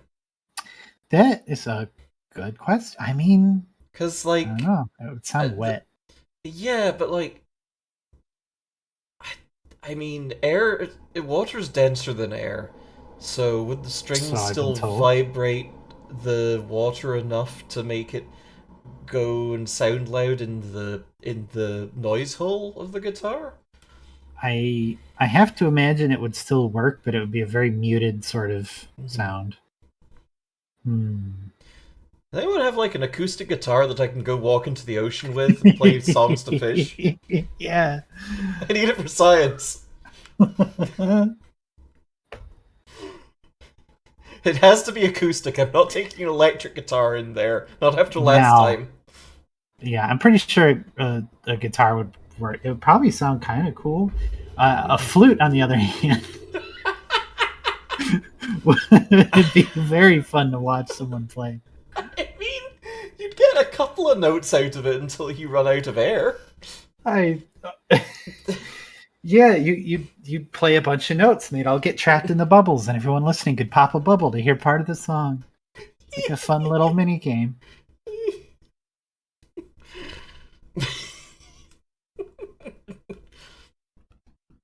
Anyway, line. Plus, I mean, we got a better arcade than the ones at Cypress, so they're lost. That's true. The arcade at the Cypress was kind of mid compared to the cool arcade. Yeah, it didn't have a here. glass floor over a lake. That's so fucking cool. What a location. I'm not gonna lie, it kind of made me think of the last Columbo episode. You remember where he's at like the dance club that had the fish ponds underneath? Yeah, I remember it. And one of them's shallower or has less fish in it than the other. Oh, Spoilers. sorry. Yeah. And we're closer to Howlin' Out. And speaking of Howlin' Out, Oh. He gestures extravagantly at a gaudy marquee sign over an entryway. The bass from inside the establishment is thumping rhythmically, and you can already feel yourself grooving to the rhythm. sounds like folks are already taking the stage. You're amused that your pun was either missed or ignored. Booster Sleet. Jax is my booster sleep. The few I royalty-free spit on songs. her when I want to feel tall. I really need to get a PNG tuber of you riding on me. Yeah. There's a few royalty-free songs in this game, but I really like this one. This one's got a kind of a bop. Yeah. I'm also wondering if you've perhaps snuck the Kenosha Theatre somewhere into this in a background. But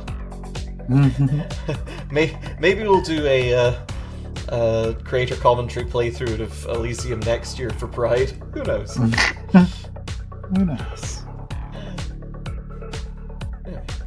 I mean, that building next to the karaoke sign is awful theatrical looking. Mm-hmm. This is a theatre in Kenosha, but not the Kenosha Theatre. Fair enough. Wow, what a theatrical town. Let's check it out. You excitedly follow the shark into the bar, the music within causing your entire being to vibrate. Okay, what do we got here? We've got... We got... oh my! Well, okay, so obviously we've got a wet floor sign, we've got howling out, we've got P. Depper deer. Dr. Depper? Dr. Depper. Applebee's. A Pepples. That bee's got something sharp in its hand. And Purper, or perhaps Derper.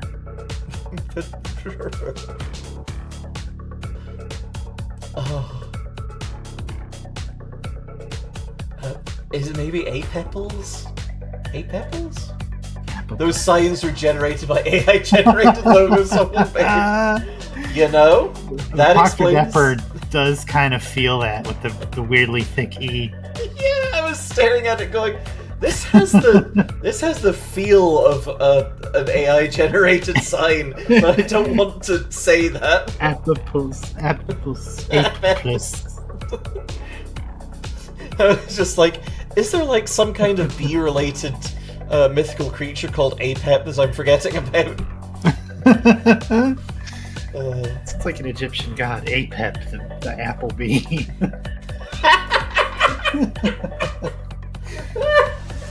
It gives all the good little pharaohs a chicken fried steak on their birthdays.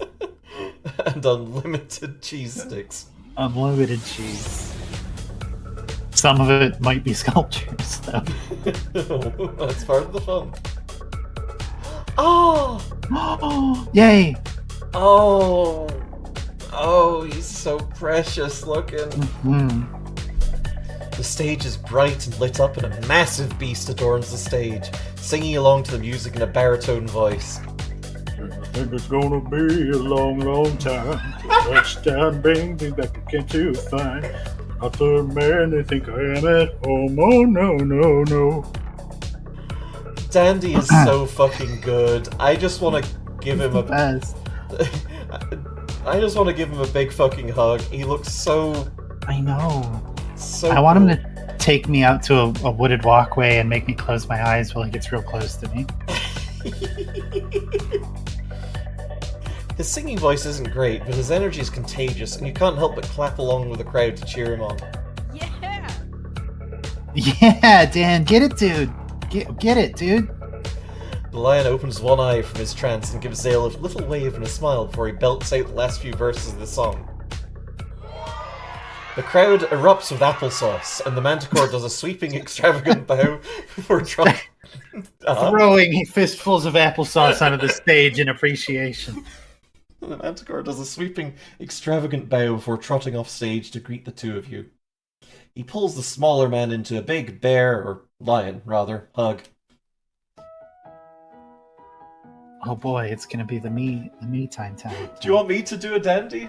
Save No, you from... Okay. you got all the narrator. Okay. You're our shitty main character. Yay! Zale, my friend, how have you been doing? Doing great, Dan. Made plenty of tips busking today.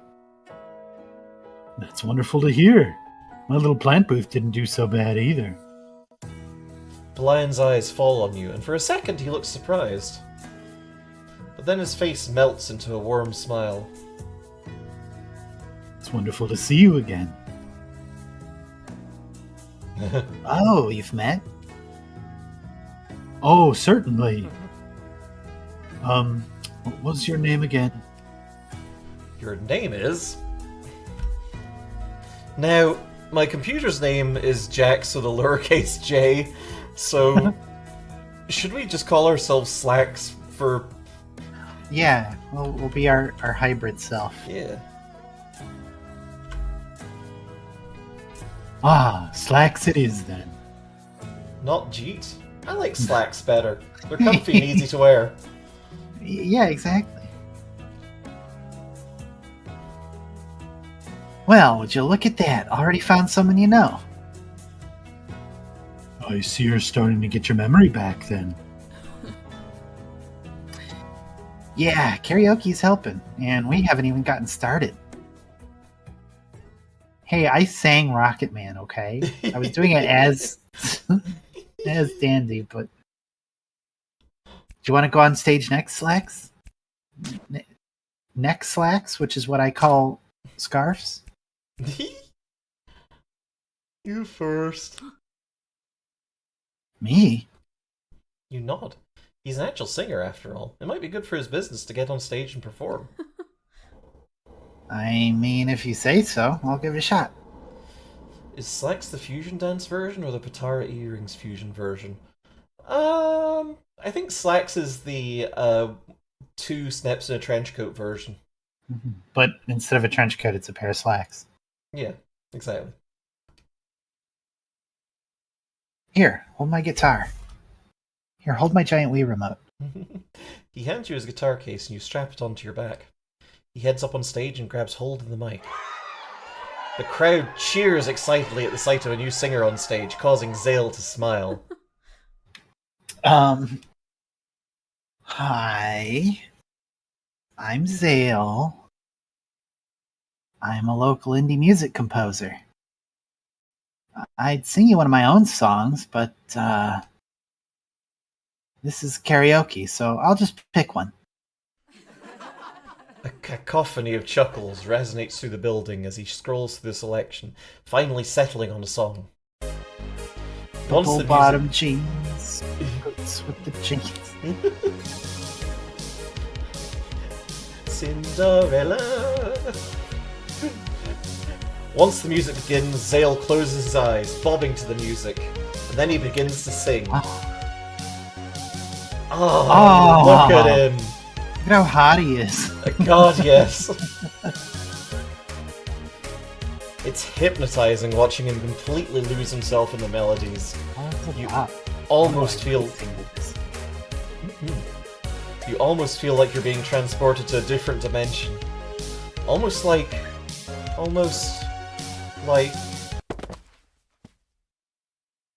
Slacks. Slacks.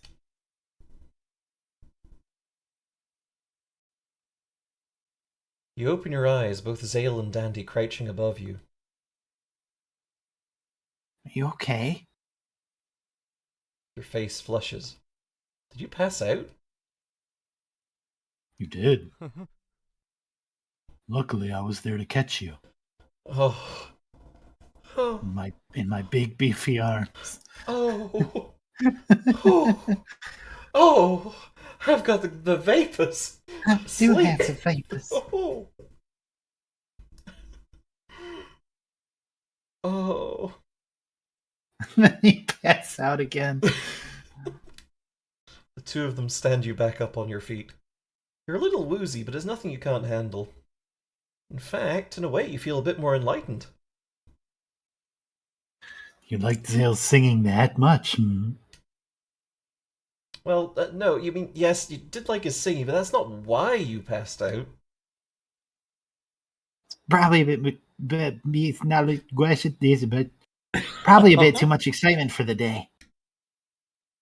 Sorry, I have a disease where sometimes I turn into a sim for a couple of seconds. It's weird. I'm surprised I haven't passed out myself from all the excitement. But if I were to fall into your arms, you'd be crushed into a thin paste. It's getting late, though. I should head back home. He's a big man. Big, cool, Manticore Love man. to be normal about manticores. Oh, I'm just being like cards on the table, non-horny. Like he's just cool. I like him Yeah. a lot, and yeah, I Yeah, would yeah, like to give him a hug. But I would also like to go to a karaoke bar with him. Absolutely, yes. Ah, yes, we've been expecting you. Reed, Until next time, hello. Zale, Slacks, Reed. Hi. Good to see you. Reed Drill. Give you a little Welcome shout to out. fucking karaoke, everybody. Ah, I hope you all had a good time with Dark Messiah of Might and Magic. How was the shoving people game? How The was shouting people game. how was kicking people off a ledge? It's so funny. You know, Dark Messiah is a game that I picked up a budget copy of forever ago, and it's just sat on my shelf with the knowledge in the back of my mind that I should play that someday. Moon Like, and Star, I have prepared a place for you. Anyway, hi. Reed, thank you for the 22 months. Oh, thank you so Thank much. you. You're such a sweetheart. Yeah. Yeah, I really want to check it out because apparently it's by um Arcane, the same studio behind Dishonored and the recent Prey game. I don't know if they were still Arcane at that point in their history, but uh, I understand that it is largely the same team composition, so that's kind of exciting. It was their second game and has Dishonored's combat already. Holy shit. That's so fucking cool. Especially because like it came out I feel like it was contemporary with Oblivion, maybe? And it gave kind of it kind of was supposed to be like a more fantasy orientated Deus Ex, maybe a little bit uh Thief the Dark Oh. Project. Um Sounds which good as hell. mhm. It's a notable development over their first game, Arx Vitalis. Came out 2 years before Oblivion in 2006. Okay, yeah. I thought it was a little bit before Oblivion, but I Oh. wasn't sure.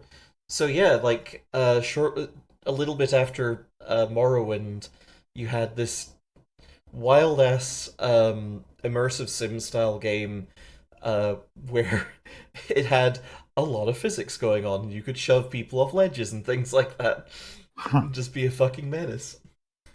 A sequel to one of the Heroes of Might and Magic games, maybe 5. That's cool. I played a bunch of Heroes of Might and Magic 3 when I was a kid. Or I think Heroes of Might and Magic? The turn-based strategy ones, anyway, because Yeah, what is it? Is it just called Of Might and Magic? I think it's Heroes of Might and Magic. There is another series that's just called Might and Magic, but Oh, that's not confusing. no, it isn't at all. Oh, interrupt. No, it's all good. Anyway, welcome Raiders from Raid's stream. We are Girl Stream Team. I'm Jax, And I'm not. and that's my lovely girlfriend Sleet. We're a couple of trans streamers. We do a variety of games, and today we're doing Mixed Feelings 2 Elysium, Playing which is Spoonie's new game. a Yay! really cool game by Spoony Cat, who is, I think, still in chat. And they just released it today and have already patched it because that's game dev, baby. Uh-huh. Hey, Jam, good to see you. But yeah, it is $5 on itch.io. So, you know, if visual novels are your thing, give it a look. It is also, a more than your conventional visual novel. It's got this really neat, branching, looping storyline, and it's a direct continuation of the original Mixed Feelings, which is There's a scary jackalope who does scary things occasionally. oh, same brain cell. You know what? I'm just gonna just real quick pin that. Actually, there we go. still have to play the original one yourself, you should play it. It's so fucking good. Mm-hmm. Or you can check out our YouTube VODs page and watch the playthrough that we did with Spoonie there for the game plus some creator commentary. Yeah, that was a fun one. But honestly, do both because like number go up, brain chemicals be good. Anyway, where were we? We were chemicaling our brains.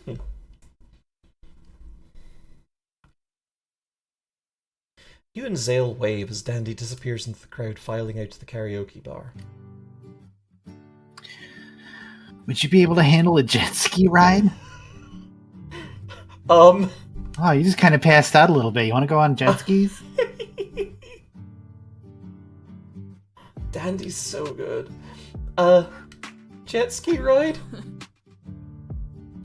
It's like the fish horse version of a motorcycle, but I promise not to run you over with it.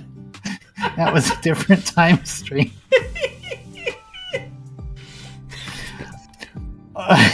Oh, sorry. My home's in the water, so we'd have to get there by jet ski. I'm assuming, having lost your memory, that you probably have nowhere to stay. So you can crash at my place. You appreciate that immensely. And to answer the jet ski question, you suppose you should be fine as long as the ride's not too lengthy. Oh, not at all. Just a quick 4-hour trip by jet ski. He retrieves his guitar case off the ground, which you assume must have fallen when you did. If you're ready, we can start heading out. Well, Spoonie says, one time I saw a dude in a business suit driving a motorcycle, and I feel like that might have inspired Zale's personality a little. Hell awesome. yeah. Awesome. Fucking amazing. Oh my god, is he? Zale freezes. Or is he not? Zale freezes. Oh no, it's a philosopher. Fuck, run away. Zale freezes in place when he hears the name called out from the crowd. Oh, they're so precious. I'm immediately in love. Oh. What appears to be an extremely starstruck fangirl emerges from the crowd of people, pushing her way through. That's you, right? The Izzy of Noise Void fame? I wouldn't call it fame, but yes, that's me. Oh my gosh, I am such a huge fan. And to think this whole time you're just here in Asphodel Meadows? Are you touring now? Do you have any shows lined up? I've never toured before, sorry. Never toured before? Aren't you, like, super popular? Not particularly. I mean, not enough to tour. You can tell with each passing moment, Zale is becoming more and more uncomfortable. You're sort of frozen and not sure how to give him an out. Listen, I'm happy to have met a fan, I really am, but I really need to get... Can I just get a quick selfie with you, please? My friend will die of jealousy when... Can I just get a quick selfie with you, please? My friend will die of jealousy when they see that I got to meet the Izzy Bell. Oh no. Oh no. Oh, I remember. I think I know where this is going. I really don't. Listen, it inspired me so much when you came out as a trans. I no longer love you. Oh! To the woods with you. Teleport to the woods. It's woods time for you. Woods time for you, fangirl. Oh.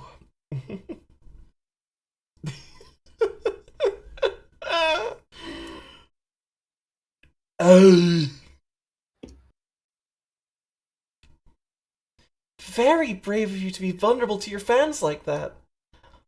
But gosh, your one song you did, well, back then, it inspired me so...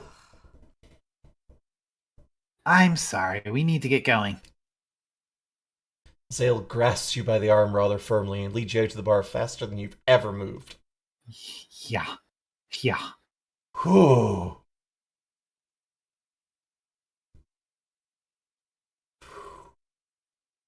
Yeah, like the oh God, the moments that like both with Zale so far, we've had moments that feel very personally relatable, and Mm-hmm. oof, ouch, my Mm-hmm. bones.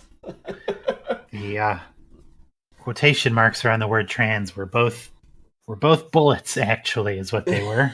Yeah. Ugh. Like, ow, ow, oof, ouch, each. Anyway, uh, yeah, believability is the thing, and the the use of the definite no, it's not definite article, is it? It's the indefinite article, I suppose. If it's The eternal article. a trans anyway. I'm not Yeah. I'm not awake enough to do grammar. Oof. It's like uh,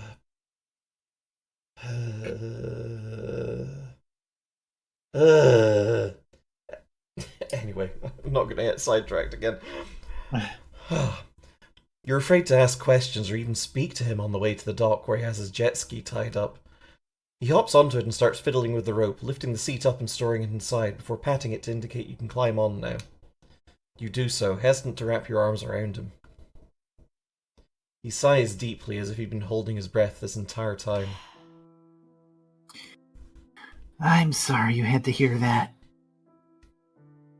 You shake your head, assuring him that it's fine. You can't imagine how someone could be so dense and insensitive about information like that. When you're a personality on the internet, some people don't see you as a person.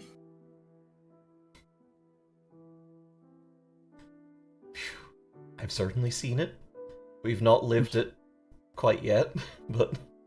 Oh. Thankfully, no. Mm-hmm. They see you as bragging rights. He goes quiet for a moment, which feels like an eternity. Hold on tight.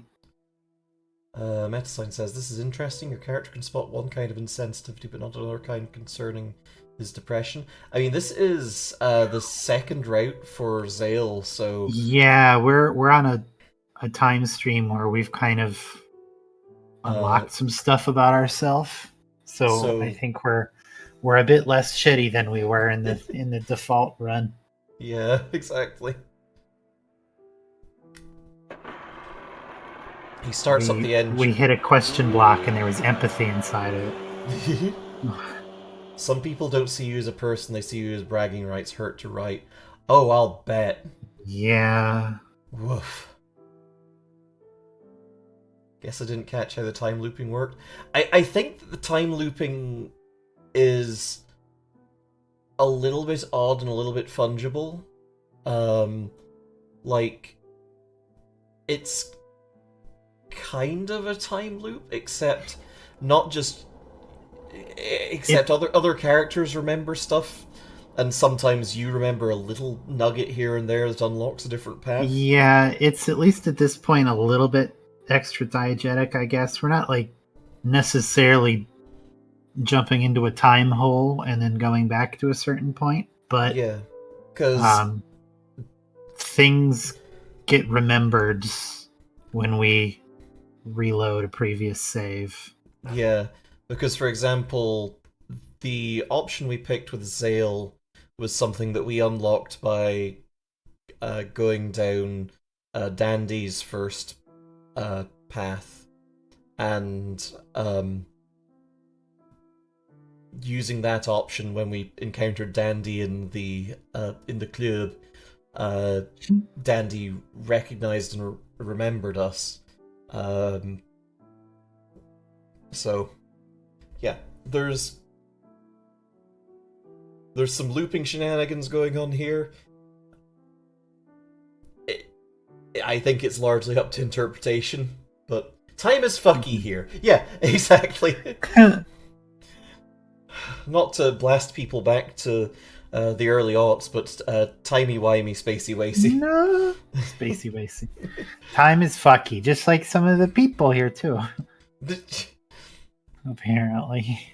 He starts up the engine, you grab tightly around his chest. He then goes Doctor Who line. Yeah, Timothy Wimothy. It's Dr.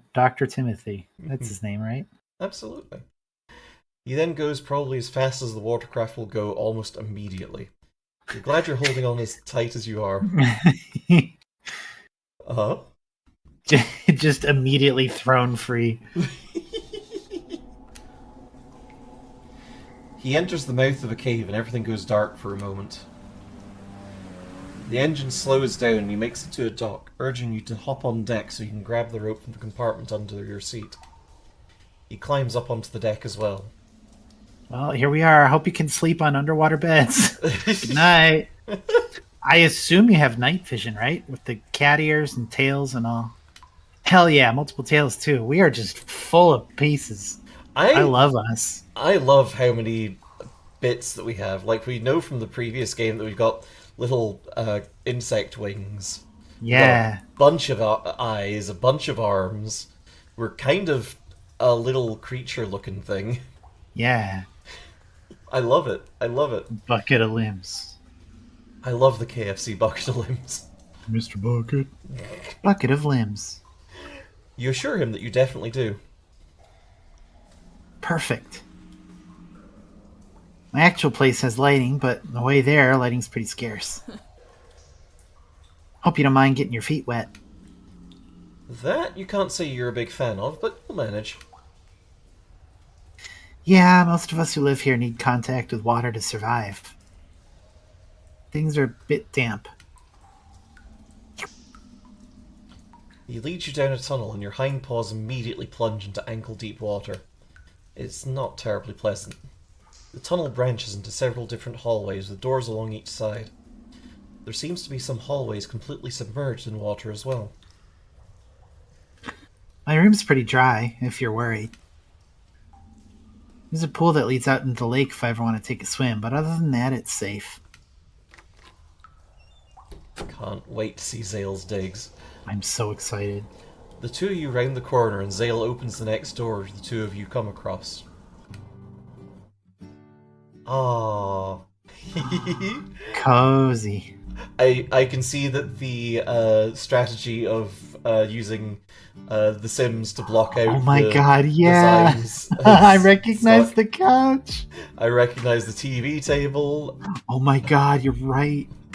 Oh, this is so good. It's extremely good. It's a fucking brilliant brain genius idea. I love it. Absolutely. Is that a bionicle on that piano? I think that might I be a was looking at bionicle. that. It looks like a little robot mantis guy. I love I them. love him. That is a bionicle. Hell yeah. Oh my gosh. To your pleasure, the ground is very dry in his room, and it's also very warm and cozy. Make yourself at home. The original blue bionicle. Oh shit. Ah. Okay. Case and I used to joke that Zale collected bionicles. Excellent. Awesome, awesome. Oh. I'm gonna head to the bathroom, get some PJs on. He grabs a pair of pajama pants and heads into the bathroom as you sit yourself on the couch. Looking around, his room is very minimalist. It's decorated very simplistically, as if to keep things underwhelming. You're impressed by the amount of instruments you see, wondering how well the seahorse can play each of them.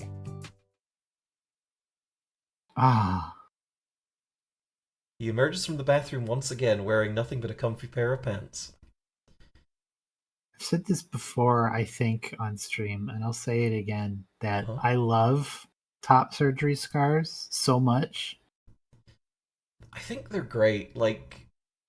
It's Both- like my body is a temple, and I have carved it into my own image. mhm. That's what that reads as to me every Yeah. time, and it's so fucking good.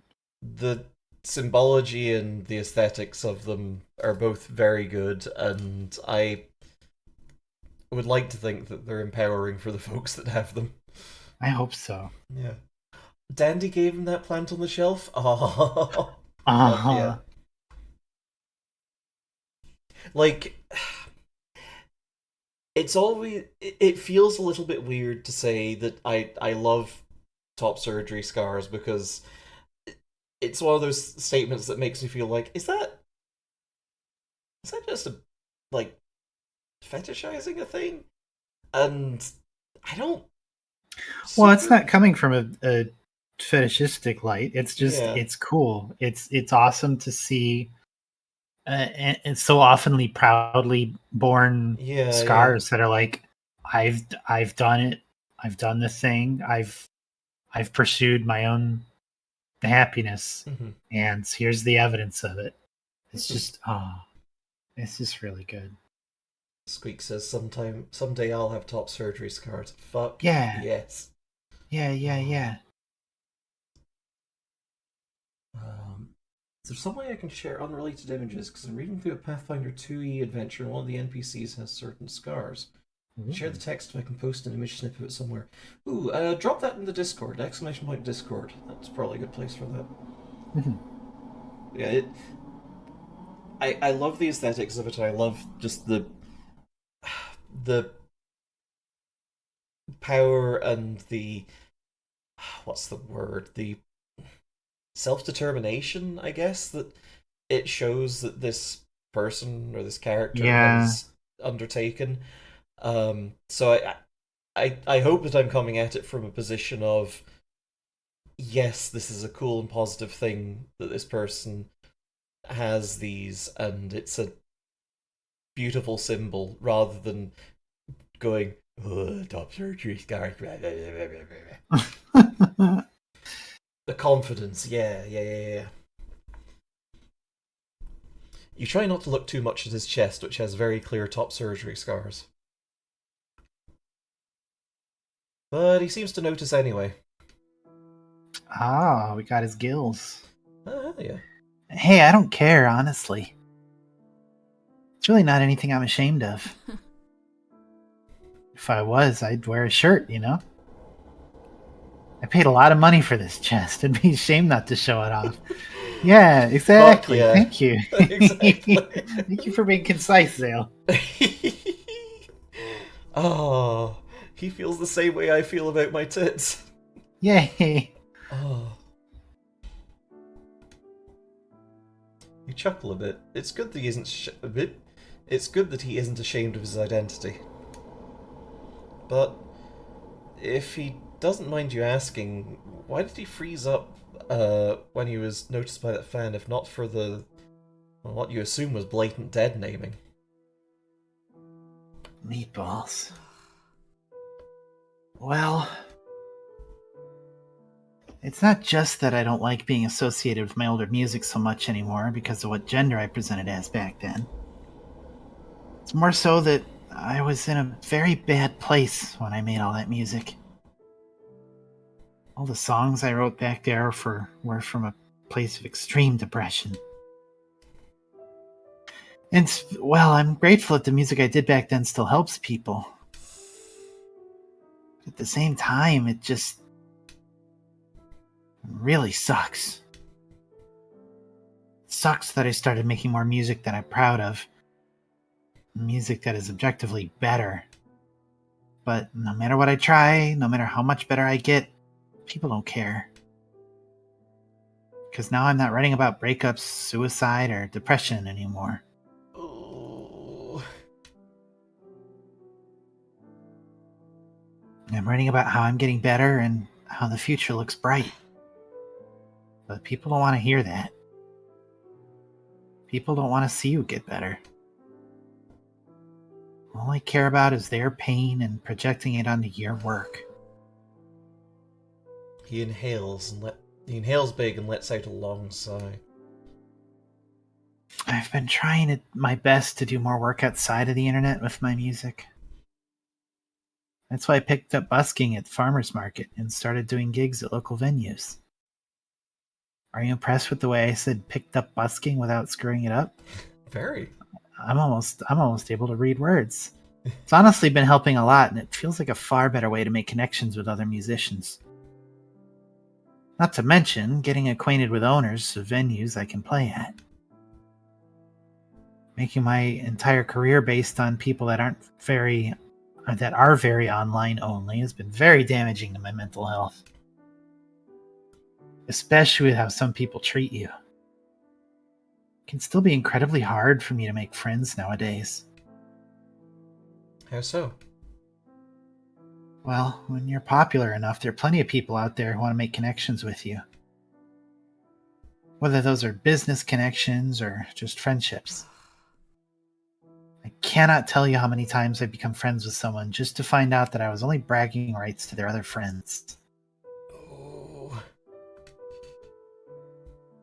Or how many times I've made a friend with someone completely outside of my music just for them to find out how many followers I have and then suddenly they don't want to talk to me anymore. Because they see me as some sort of celebrity. It really makes it hard to shake that feeling that people aren't really friends with you because they like you. They're only friends with you because they want something out of you. Whether that's bragging rights or a song or what. Meatballs. Eesh, I'm sorry. I guess I've been holding this in. You assure him it's fine and can't imagine what that must feel like. You've never been particularly popular on the internet before, but you've made plenty of friends. You can only imagine what it's like to have friends turn out to only get close to you because they have ulterior motives. Definitely makes you feel pretty used, I'll tell you that. It wasn't until I started meeting people in person and having real adult friendships with people that I started feeling supported. And not like I just had, fans. It's nice to just be present. Here. In literal space. You nod in agreement. You suppose That's you can going agree to with dandy. Probably. You suppose you can agree with that? Never personally had fans before and always fantasized about that someday, but after that run-in with his fan, you're definitely having second thoughts. After hearing what Zale had to say about the effect of fans on his own mental health, you're having third thoughts even. Zale chuckles at that remark. Okay, third thoughts and second thoughts. Do we have 2, 3 brains? Is that the lore? Makes you think. Oh god, please say something.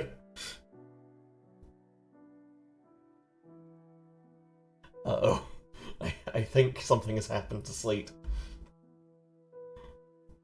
Hang on. Sorry, I passed fully away for a moment, but I got better. Okay, good. I was so afraid when you didn't react to the joke. I thought you were stringing me out to dry. Nope, I did. My stupid microphone's just like, I'm dead now. Oh no! Ah, fun. I love technology. Mm-hmm. There's definitely healthier ways to interface with your fans. So don't let me stop you from claiming internet fame someday. Just, be smart about it. He yawns big, covering his mouth to hide his sharp shark teeth, before wandering toward another room. The couch is yours if you want to hit the hay. There's no hay in it, but you can still hit it if you want. Man, I could go for some hay right now. I'm so hungry for hay. I'm gonna go eat a bush instead of some hay. I guess. You smile, laying yourself down onto the couch and closing your eyes. This one's got berries in it. He is part horse. Oh, That's fair. okay. So we're back around to the top. Do we want to That go? one went a lot better. Absolutely. Do we want to do one more, or? Yeah, let's do one more. Hell yeah. Okay. Well. I guess let's go to the clothing stand. I guess let's do some clothes about it. I hope they're made of cheese. Cheesecloth. You approach a booth adorned with vibrant, colourful fabrics and patterns. Scarves, hats, dresses, and multiple other articles of clothing line the walls under a certain tent. Amongst the carefully stitched wares is a rabbit, deer, bird. You believe she's all of these things. She idly stares at you expectantly, giving a small smile when you accidentally make eye contact with her for a fleeting moment. Now, I can't fucking imagine... Because, I will say, we hadn't encountered Ezra in the first Mixed Feelings, I guess spoilers,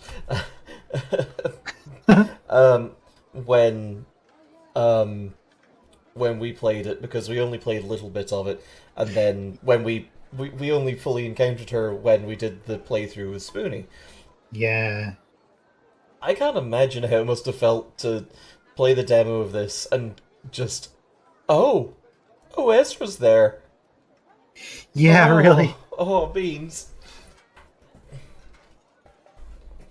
She idly stares at you expectantly, giving a small smile when you accidentally make eye contact with her for a fleeting moment. Haha, I'm in danger. Feel free to have a look around. It looks to me like you could use a bit of color in your wardrobe. Absolutely, let's check out these clothes. Despite her unwavering stare putting you at unease, you decide to take her offer and push through a few things on the racks. Scare. You've never been much into fashion, and have always just sort of relied on hand-me-downs that fit. Don't take this personally, but I can tell. Would you like a seamstress's recommendation? What kind of look are you looking for?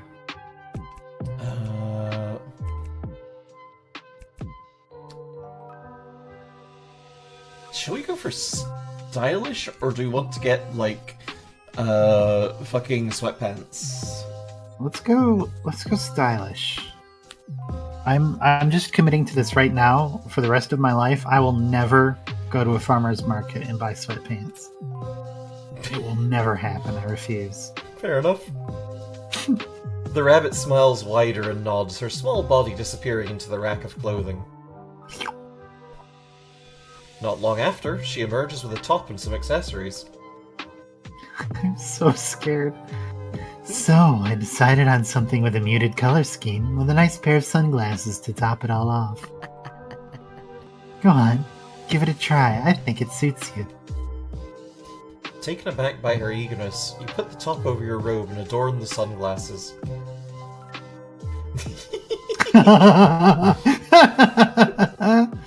Wow. Oh, it looks so good. One look in the mirror says it all. You look great. Sure do. Mm-hmm. Of course you do. Am I good or what? She looks at you for a moment too long before her idle smile flattens, and she screws up her face in confusion. The disarmingly cute sweater paws make it so much scarier. Yeah. Say, I feel like we've met before. Where are you from? You pause for a moment, feeling like it's just at the tip of your tongue, but you can't quite get it out. You don't remember where you're from. Come to think of it, you can't even remember your own name. Oh, that's easy. You're Jax. That's my username on my computer. Wait, how? How would she know that? You type your name with a lowercase letter. What's that about? Is that some sort of self-deprecating mark? Be nice to me. We must. That's not me. It was Ezra. We must have met before. It just came to me naturally. I was telling Ezra to be nice to me. I can do that. I refuse. I love how everyone's so scared of Ezra. I'm terrified of Ezra. She's a little bit spooky with it. I'm sure it's fine. I'm sure she's only got our best interests at heart. Yeah, Question mark. and it's so great that she intimately knows what those might be. Oh. Whether it was here or we encountered each other in some sort of past life, perhaps a dream, I've definitely come across you before. You're quiet for a moment. If this is true, why can't you remember her name? Perhaps your third eye needs a bit of prying open, hmm? I think I've got more than 3 eyes, so... I'm Ezra. It's a pleasure to meet you once again. You blink a few times, still finding it hard to believe you met this character before. Did this root for your stream tonight and kept cackling.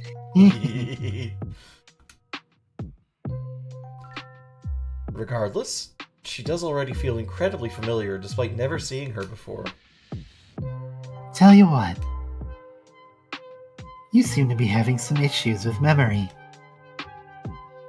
I can help you with that. You see, I teach a meditation class every Friday after my gig here at the farmer's market is up. I feel like some deep meditation may help you find what you're looking for. Well, we've got to do the no thanks route, right? Oh god, she knows what day it is. Oh? Oh, scary. My god, what? Hang on. Oh. Oh, she does, huh? That Oh. wasn't just a coinky doink. Well, I'm currently in Neil deGrasse Tyson mode, so no, meditation's for losers. You inform the rabbit that sort of stuff doesn't work, and it would be a waste of time even to try. Just like how people recommend yoga to help cure a mental illness, recommending meditation is cruel and dismissive at worst, completely Ingenuous. ingenuous at best. Ezra blinks very rapidly at you in disbelief. Wow.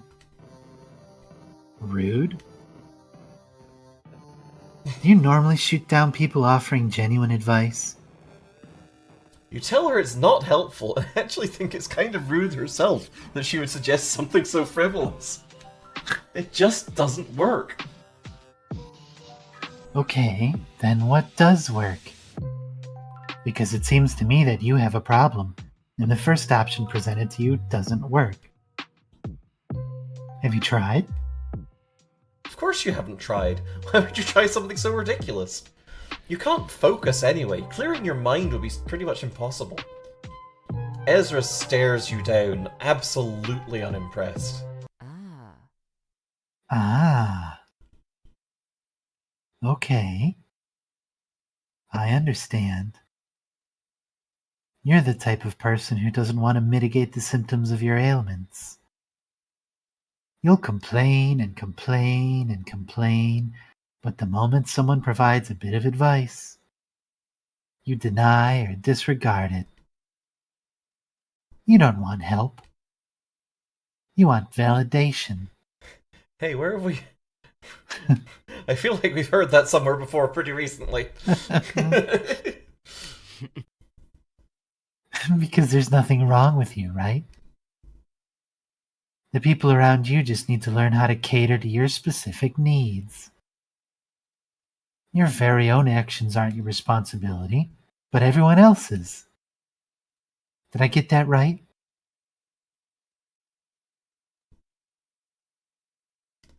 Oh, these are my meatballs. Meatballs. Her smile bores into you. You have no idea what to say to that. Yeah, of course you don't. Because I'm right.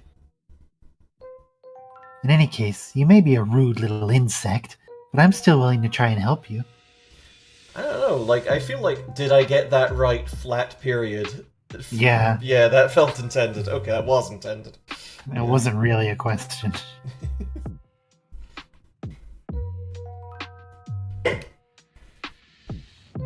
And if meditation is out of the question for you, then... Are you anti-reading as well? Does she mean illiterate? Well, that's a silly question. You're clearly not. The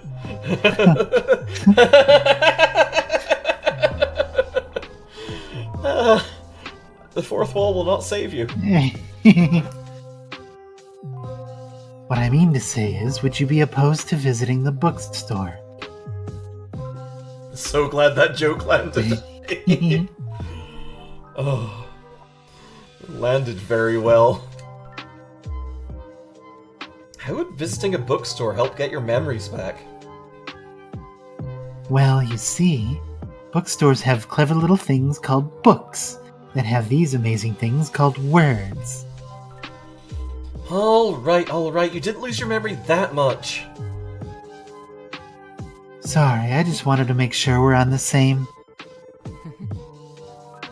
page. I could have sworn I heard you leaning closer to your microphone for that one. Look at that face! Oh my god. That shit-eating little Charlie Brown grin. You groan audibly. Books have a lot of different subjects. Maybe one of them might put more than air into that head of yours. You honestly don't understand why she'd still want to help, given the outburst she had earlier. It's because you're stuck in here with me, bitch. Not to mention all the flippant insults. I don't understand either, but maybe I see a bit of someone I used to know in you, and well, meatballs. Let's go. She zips off, abandoning her post at the clothing stand entirely. Didn't she have to pack up or something? Oh, it's the end of my shift. Someone will be around to sell clothes in my place here in a few minutes, so I'm not worried. You shrug it off, following closely behind her. But not too close. Her tail is very big and drags along the ground. Yay! You wouldn't want to trip. The rabbit hybrid leads you into downtown, where you don't even walk that long before running into a quaint little bookstore. You pause for a moment, your eyes lingering on the marquee sign for karaoke. Look familiar or something? You shake your head, snapping out of it, and enter the bookstore with her. No, I remember this too. Damn it. Yeah, I remember. This is the fucking liminal space bookstore. I'm so scared. Oh. She only asks if it looks familiar if you've done the karaoke route. Oh, I love video game. Amazing. It was a good fucking game. I love little details like that. That's fucking good. Mm-hmm. The bell rings as the two of you enter and are greeted immediately by that new book smell. It's a comforting smell, an atmosphere in general. The speakers inside playing calming, jazzy cafe music. Okay. You put a book up to your nose and just go... And then immediately go, I'm cured! Book saved me! Okay, what section should we check out first? Manga. As per usual in heading to a bookstore, the manga section is calling your name. Ezra's usual placid smile falters at the mention of it.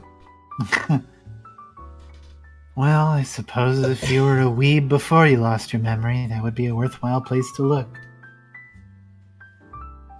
Unfortunate for you to remember a quality like that, though. Ezra's like, oh, you remembered that you were a weeb? Skill issue. His skill issue. The antithesis of Kahira. I am obsessed with her top also. Right? I don't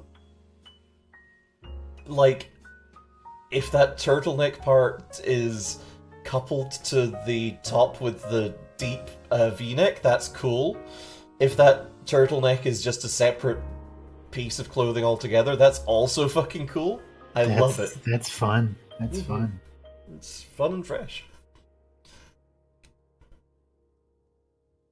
I'll stay behind in the philosophy section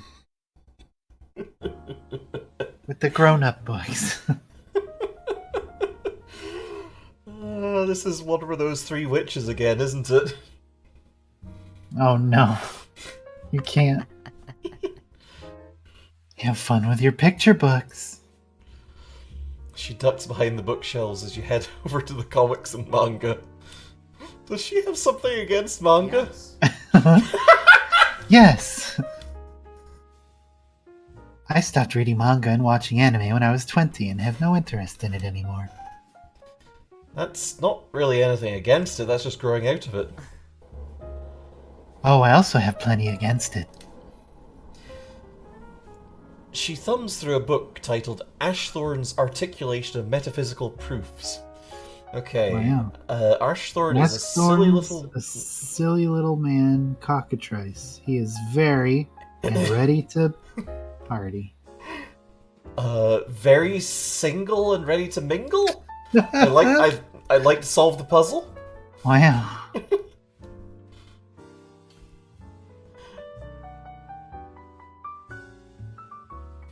A silly little... Pile of secrets. Is that actually what's supposed to be single and ready to mingle? Fuck yeah, I was so good at Wheel of You're Fortune. so good at video games, Jack. I'm not really a fan of cartoons that have entire genres specifically catering to pedophiles and creeps. Ugh.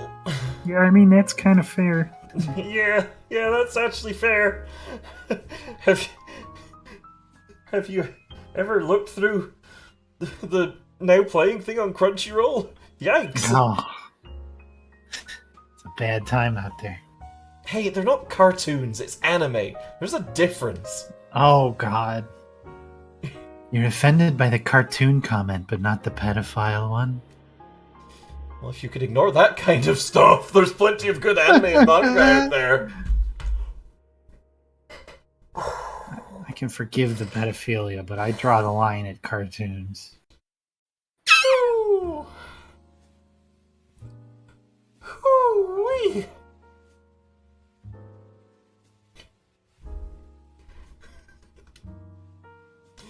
Ezra furrows her brow at you, her expression replaced with an incredibly grave one. Yeah. I'm sorry. You're asking me to ignore themes of pedophilia? That's asking too much of me. The creepy things presented in anime are not something that should be ignored. Period. Because if we ignore those things, we're desensitizing ourselves and, ultimately, normalizing it. I'd rather continue to be appalled and offended by sexual harassment, incest, and pedophilia. Thank you. What did you walk in on, Delta? Truth. Oh boy, yeah, truths. Like, she absolutely has a fucking point. I think throwing an entire form of expression out because some people use it to be fucking horrible pieces of shit is a bit much. But she has a point. She has a huge point. Yeah. She's got two of them. Look at her head. Four, really, if you're counting. And I am. Oh god, Miss Kobayashi's Dragon Maid. Yep, that wasn't great. Like, even fucking My Hero Academia, like, it is a bit too eager to have very fan servicey stuff of high schoolers. Yeah. Like, we were enjoying that show until we were like, okay, no, this is too fucking much, we're done. The first thing you heard was Sleep saying that, oh dear. Oh dear. That's awesome. Yeah, you know, as an even more recent example, fucking everybody now and very recently has been so excited about Chainsaw Man. I've heard about it so much. I'm like, okay, I'll check it out. I guess it sounds like it could be cool. And I watched a couple episodes, and then it got to a point where the main character, a 16-year-old, is someone else is like trying to get them drunk so that they can sleep with them, and I'm like, all right, nope, this is fucked up. What the hell? I don't need this in my life. Like, you can have stuff like that in a story if you're doing something with it. I don't know where Chainsaw Man went with that, because, you know, the only way I've heard of this is I can't imagine the one tiny thread where it could possibly be like an interesting plot thread to pursue that's like saying something about society or whatever the fuck. Yeah. I don't think it went there. Yeah, but, I mean, my point really is that, like, you can have bad, morally abhorrent shit in fiction without condoning that. It's all in the presentation of it. Yeah, no, it was not presented as like a great evil that was happening to this guy. It was just hijinks. Aye. Yeah. Anyway, would you like to read Ezra's line again? Sure would. I'd rather continue to be appalled and offended by sexual harassment, incest, and pedophilia. Thank you. Ezra's voice is not even at a whisper as she speaks openly about these things, and it causes you to look around, seeing if there are any workers in the store listening in. Look, I've had personal experience with the anime community enough to know that the stuff you say to ignore isn't ignored by a lot of those people. In fact, I've known people who live for that sort of thing. So I turned away a long time ago, and I don't enjoy looking back. Also super fair. Mm-hmm. Personal experiences are a good reason to be like, I can't fucking deal with this. That's called growth, baby. Yeah, she has her own reasons. Absolutely. You notice one of the workers craning their neck to see if they can listen in on what the two of you are talking about. I hope it's a giraffe. I hope they're just like... Just sidles in all the way from off screen from halfway across the store. Oh, God. I'm going to pull back the curtain here a little bit. I have managed to hurt my stomach muscles, something bad, and Oh no, are you feeling the hurty now? Oh no, like I'm just explaining this to chat, and as a result, leaning in very, very close to my screen is a little bit painful. Otherwise, I would absolutely be examining all the spines of these books. Oh. I will instead leave it as an exercise for the viewer. You mentioned that maybe the middle of a bookstore isn't the best place to be talking about this sort of thing. Oh, progress. At least now you're feeling shame over it. What is her deal? Did something happen to her? I thought I made that clear when I said I've had personal experience with the anime community. I'd rather you not press me on it. So, something did happen. Yes. Yes, stop pressing me on it.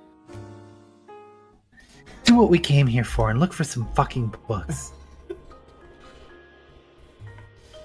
The fact that she was smiling at you while saying that makes it 10 times more terrifying. You do as she says and start looking through books. After that conversation, you purposefully skip over the manga section. It just makes you feel dirty now, even if there's probably plenty manga that doesn't, well, go there. You think that might be the only fuck in this game? Oh, A well-placed fuck. absolutely. You instead wander by the religion section. Definitely. So now you find Jesus about it. I have seen the light. I have sworn off the devil's manga and come to Jesus. You definitely wouldn't consider yourself religious, but there's something fascinating about this section. It's like peering into another world that you'll never be a part of. There's plenty books like Knowing Oh, God. it's just like an isekai manga. Wow. There's plenty books like Knowing God, How to Find God, You and God. I fell through an alternate world in my cell phone, and now I'm God? Question mark. Are you on a mission from God? Cooking with God. They're all more or less the same deal. Wait, is that cooking with God as a helper or as an ingredient? Ooh, I was thinking one, but now I'm thinking the other. Which one were you thinking? I was thinking of having God like help you cook, or giving you his cool recipes for Chili angel mac. hair pasta, I guess, or chili mac. I like the thought of you work your way through the book and God's helping you with the recipes, and then at the end you have to fight God and cook him. Yeah, you have to have like a cooking fight battle with him. Exactly. Then you realize that it's like one of those Steve Jackson fighting fantasy books. And then you make out so righteously. Just make out with God. Oh. There's one book in particular that grabs your interest. Man! So do we want Veggie Tales? Or do we want Heaven Fuck? I want some Veggie Tales. We need some nutrition in our life. Gonna a little quick save there. Yeah. Well, Jesus went down to Georgia. He was looking for a barbecue. With a name like that, you can't not look at it. Clearly, it ends up being a children's book, but a pretty morbid one at that, demonstrating what happens to non-Christian potatoes in the afterlife. You guessed it, they get boiled or chopped up and turned into fries in the bowels of hell. Cool. What a lovely story to tell your children. Shove these fries up the devil's ass. Your casts of disapproval seem to attract Ezra over to you. Wow, I didn't realize you were a person of God. Quite surprising, honestly. You gesture towards the book and say you're merely curious. You can't remember why you're here, but you do remember you aren't particularly religious.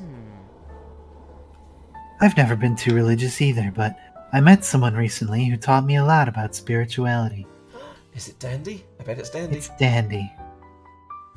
Really shifted my perspective on a lot of stuff. How so? He just talks a lot about how powerful faith is, and it doesn't necessarily have to be faith in, the Christian God or anything. Just general faith in everyone's connections to each other. It's power in prayer and all that. Like how repeating self-affirming mantras can actually improve your confidence. Main character shitty comment in 5, 4, 3, 2. Oh. And how if you really put your heart into something and be positive about it, it's more likely to go the way you want. Actually, Christian potatoes also go to hell and get chopped up because vegetables cannot receive salvation. That was honestly what was on my mind with the VeggieTales comment. Oh my god, that's right, I forgot about that. That, like, the VeggieTales all specifically can't go to heaven is some weird, horrible trick by John VeggieTales, the author of those books. It's fucked up. You're not sure if that's how things work. You can't really manipulate the world around you with just wishing things were better. Oh, of course not, but if you change your outlook on your life or situation, things become easier to manage. Like you just said, you don't remember why you're here or who you are, but you remember some things, right? Like how you aren't religious or how you were a weeb, I guess. That's progress. And if you look at it as progress, then that encourages you to keep moving. You don't know if you'd consider it progress that you remember you don't believe in God. Now, if you could remember where you came from, why you're here, who you even are, that would be progress. Boy, you're just like clinically unable to listen to a goddamn thing, aren't you? Well, if you don't keep at it, you'll never remember. Your eyes glaze over as they dart all over the book titles in front of you. Nothing ringing a bell yet, huh? Absolutely nothing. You're starting to get frustrated, honestly, and really wish you could just remember everything all at once. It was a really good film. I mean, it's still playing at the theater. Well, I don't know much about amnesia, but recovery in general is a pretty gradual process. You're becoming impatient. Maybe not remembering is a good thing. Maybe it's pointless to even try. Wow, you suck at this. Meatballs. You'll never get anywhere with that outlook. You're the master of your own universe, Jax. That's something Dandy always tells me, anyway. If you give up, the universe will give up on you, too.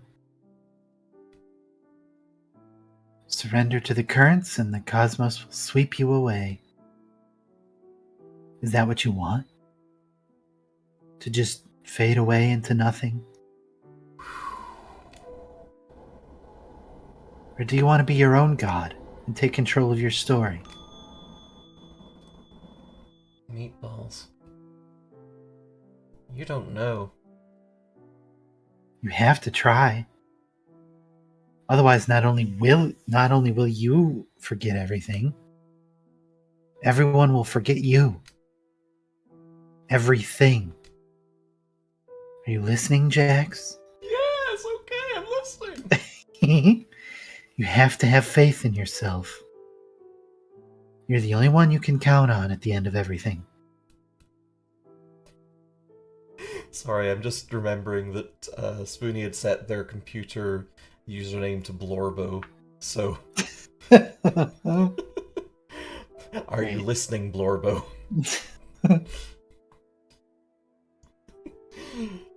The two of you exchange silence. You don't know if you've ever been able to count on yourself. Maybe come back to me when you've learned how How to count? to count. You don't look at her as she walks away, but you hear the bell ring as she makes her way out. Count on yourself? We don't know if you can do that. Can you? Sure, you got fingers. Why can't you count on yourself with at least 3 arms? You've probably got 15 fingers or more. That's a good point. Man, I don't want to stop. You know, if you use your thumb as a pointer, you can use each part of your fingers and count to 3 on each one. Then you can count to 12 on one hand. One hand. This game long as hell? Good. Good. Mm-hmm. Do we want to keep going, or do we want to call it here? I'm getting a little vocal cords to it out, to be totally honest. Yeah. And I don't want to, as much... I want to play through this whole game. You don't want to stream through the whole game. I don't want to stream through the whole game. I want chat to be like, me want more. Yeah, me want more. Be frustrated with us and go buy it, please. Probably get a full 3 hours out of it. Fuck yeah. 3 hours for $5 is pretty fucking good. That's better than the movie ticket. Mm-hmm.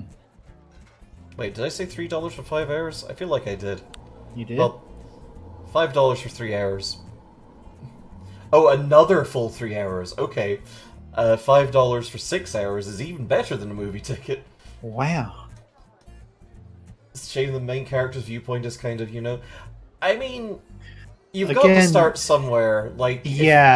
If we didn't start with some kind of conflict there, the story would be a little bit less interesting and a little bit less impactful. Yeah, if there was no reason for growth in the main character, then there wouldn't really be a game here in the first place. Yeah. I mean, you could still... to an arcade simulator.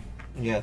You could still tell a story, but it would be more of a more conventional amnesia plot, and having the main character have these opinions that, as a player of this, I don't want to suppose that everyone that plays this is going to have the same exact views as us, but I think that on average, with the way that people that tend to use itch, people that would play a game like Mixed Feelings and yada yada yada, how people that would likely come across this tend to skew. I feel that the opinions that the main character so far has held are kind of definitely going to come across as kind of shitty, and I feel like it comes across as a lot more impactful when we're saying that shitty opinion in our perspective character. And even if that's not the case, if you are a little more aligned with the main character's views, this gives you an opportunity to be like, like the character said, I'm just saying what I was kind of taught to say. Yeah, absolutely. This gives you an opportunity to kind of look at that stuff. I think the growth is kind of the point here. Spoonie says, the main character starts off bad on purpose. Point is that you need to have multiple experiences in order to grow, and also fuck up in order to grow. And I hope that's coming across. Exactly.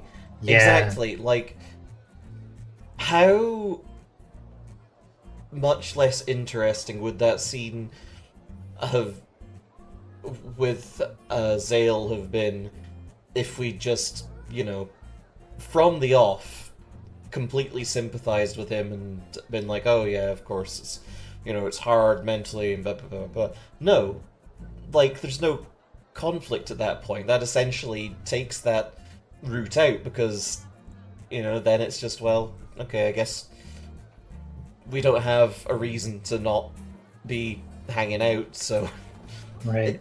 Plus, from a video game standpoint, it's like, oh no, I said shitty things. I have to keep playing so I can do this better, so they'll be proud of me. Yeah. And like Metasign to really kim their kitsuragis. As Metasign says, your mistakes define you as much as your successes. It's not a bad thing. It's an opportunity to learn and do better. Like the mechanic, you have to do it wrong the wrong way first, then restart and do it better when done well. Yeah, exactly. And I really like that. Like, it's interesting that we are locked off from, like, saying to Dandy, I think there's a higher power out there, so that we get the Neil deGrasse Tyson experience of saying to someone who is spiritual and has that as a pretty big part of their life, just like, you get to see Dandy get progressively more frustrated at you, and he doesn't seem to be the type of person that gets frustrated easily. And in fact, the dialogue makes clear that, oh, you've actually hurt his feelings now. Later on, as you keep just being like, this is nonsense, I'm very smart. And I really love that. Like, it's... Dandy gets so mad he tells you to touch grass. Exactly! I was like, this can't be the touch grass ending. That's not how this works. Oh, God. Yeah, I really, really enjoyed this. I think this is a superb game. I would definitely like to come back to it on stream, but I think we're probably going to leave it for a little while because, October's coming up and we're going to be doing spooky things for Spooky Month. So we'll be shifting into our October programming block. And also, I want to give y'all a chance to pick this darn game up and play it because, hey, first game, a couple of hours to get through it, really good, really touching experience. Second game, we've barely scratched the surface. There's like about 3 more hours of game in this, and it's definitely its own thing too. It's covering fresh ground, I feel like, in a very good way. There's a lot of interesting discussion to be had, if that wasn't clearly obvious.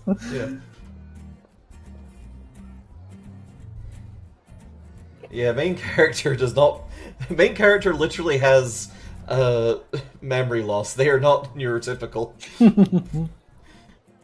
And aside from that, there's very much the markers of them being a pretty depressed person.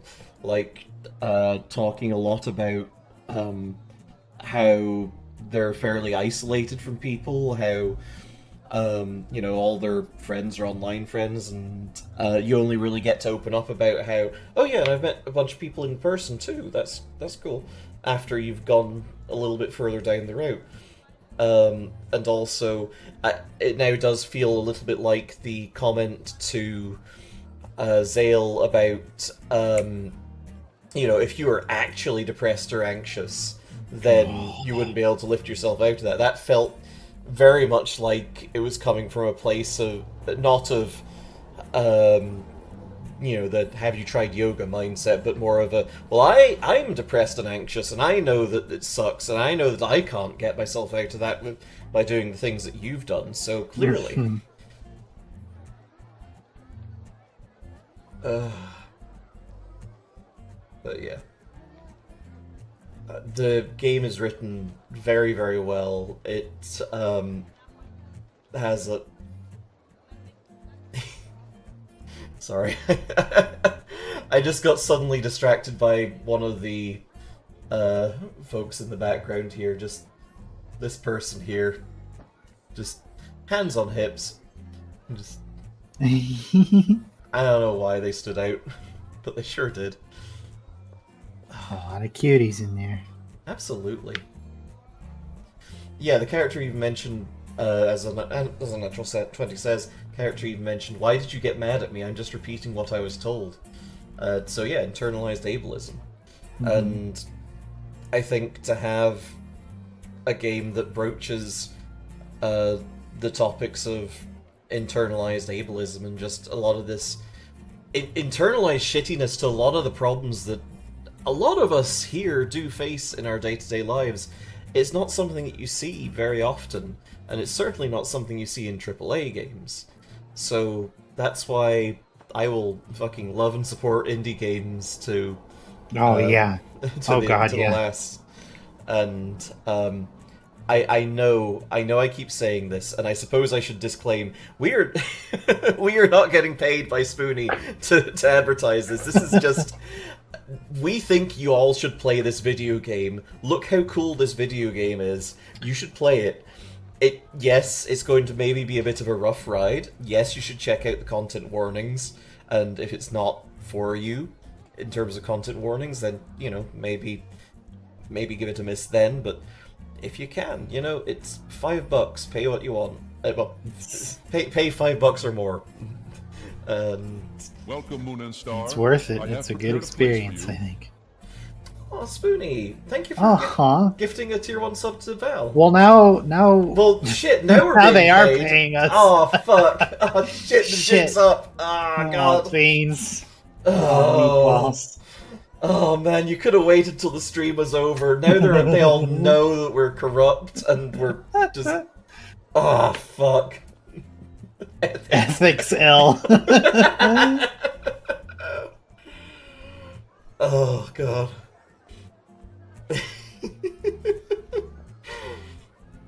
Oh, God. Yeah, this has been an amazing experience, and I am so excited to... What are lethics? I don't know, Natural 20, I forgot. Just gonna wait until that joke hits chat. Watch it come crashing in like a wave. Oh, God. Yeah. There's a lot of good meat in this, it turns out. Big shock to everyone I know, but it's a lot of very worthwhile things to explore, philosophically speaking here. Absolutely. You did a good thing, Spoony. God, yeah, absolutely. Be proud of yourself. Absolutely. Or else. This has been a long time coming together, and it has been worth the wait. And yeah, I know that I just keep singing the praises of this game, but like,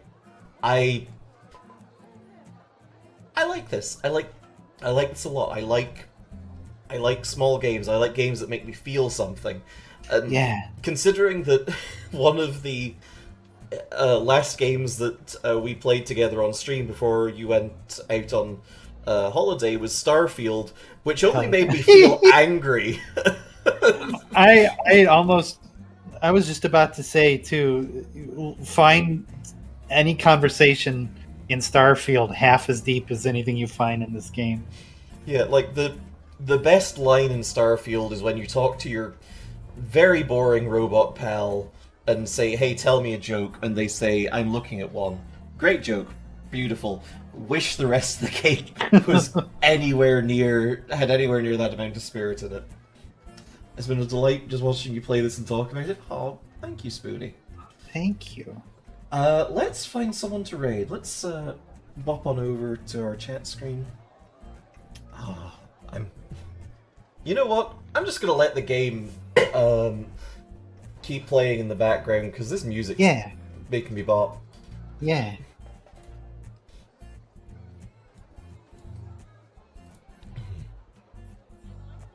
Let's see. Who have we got online? I see Space Ying both in the crowd and on Twitch. That could be serendipity, though Maple is live right now. Ooh.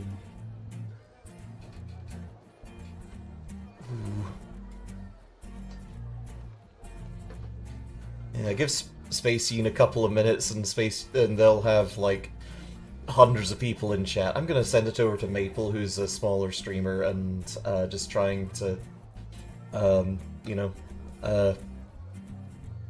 get her start. So, yeah, we're gonna send you over to Maple Mashed. Go give her a follow. She's absolute delight. She's playing the Resident Evil 4 B-side story, so the Separate Ways DLC. What is our raid phrase? That's a good question. Phrase.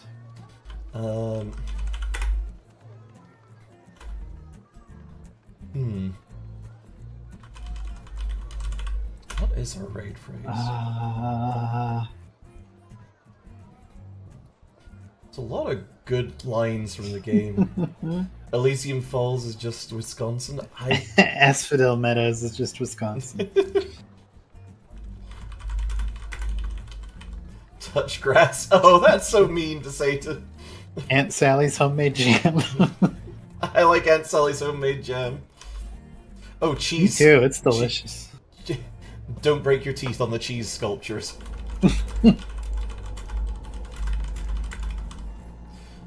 Actually, no, cheese. Cheese. Cheese. There we go. There we go. When we get to Maple's chat, drop cheese in her chat. Say hi. Literally, if you can. Give her a follow. She's an absolute fucking delight. And yeah, we will see you again on Monday, I think.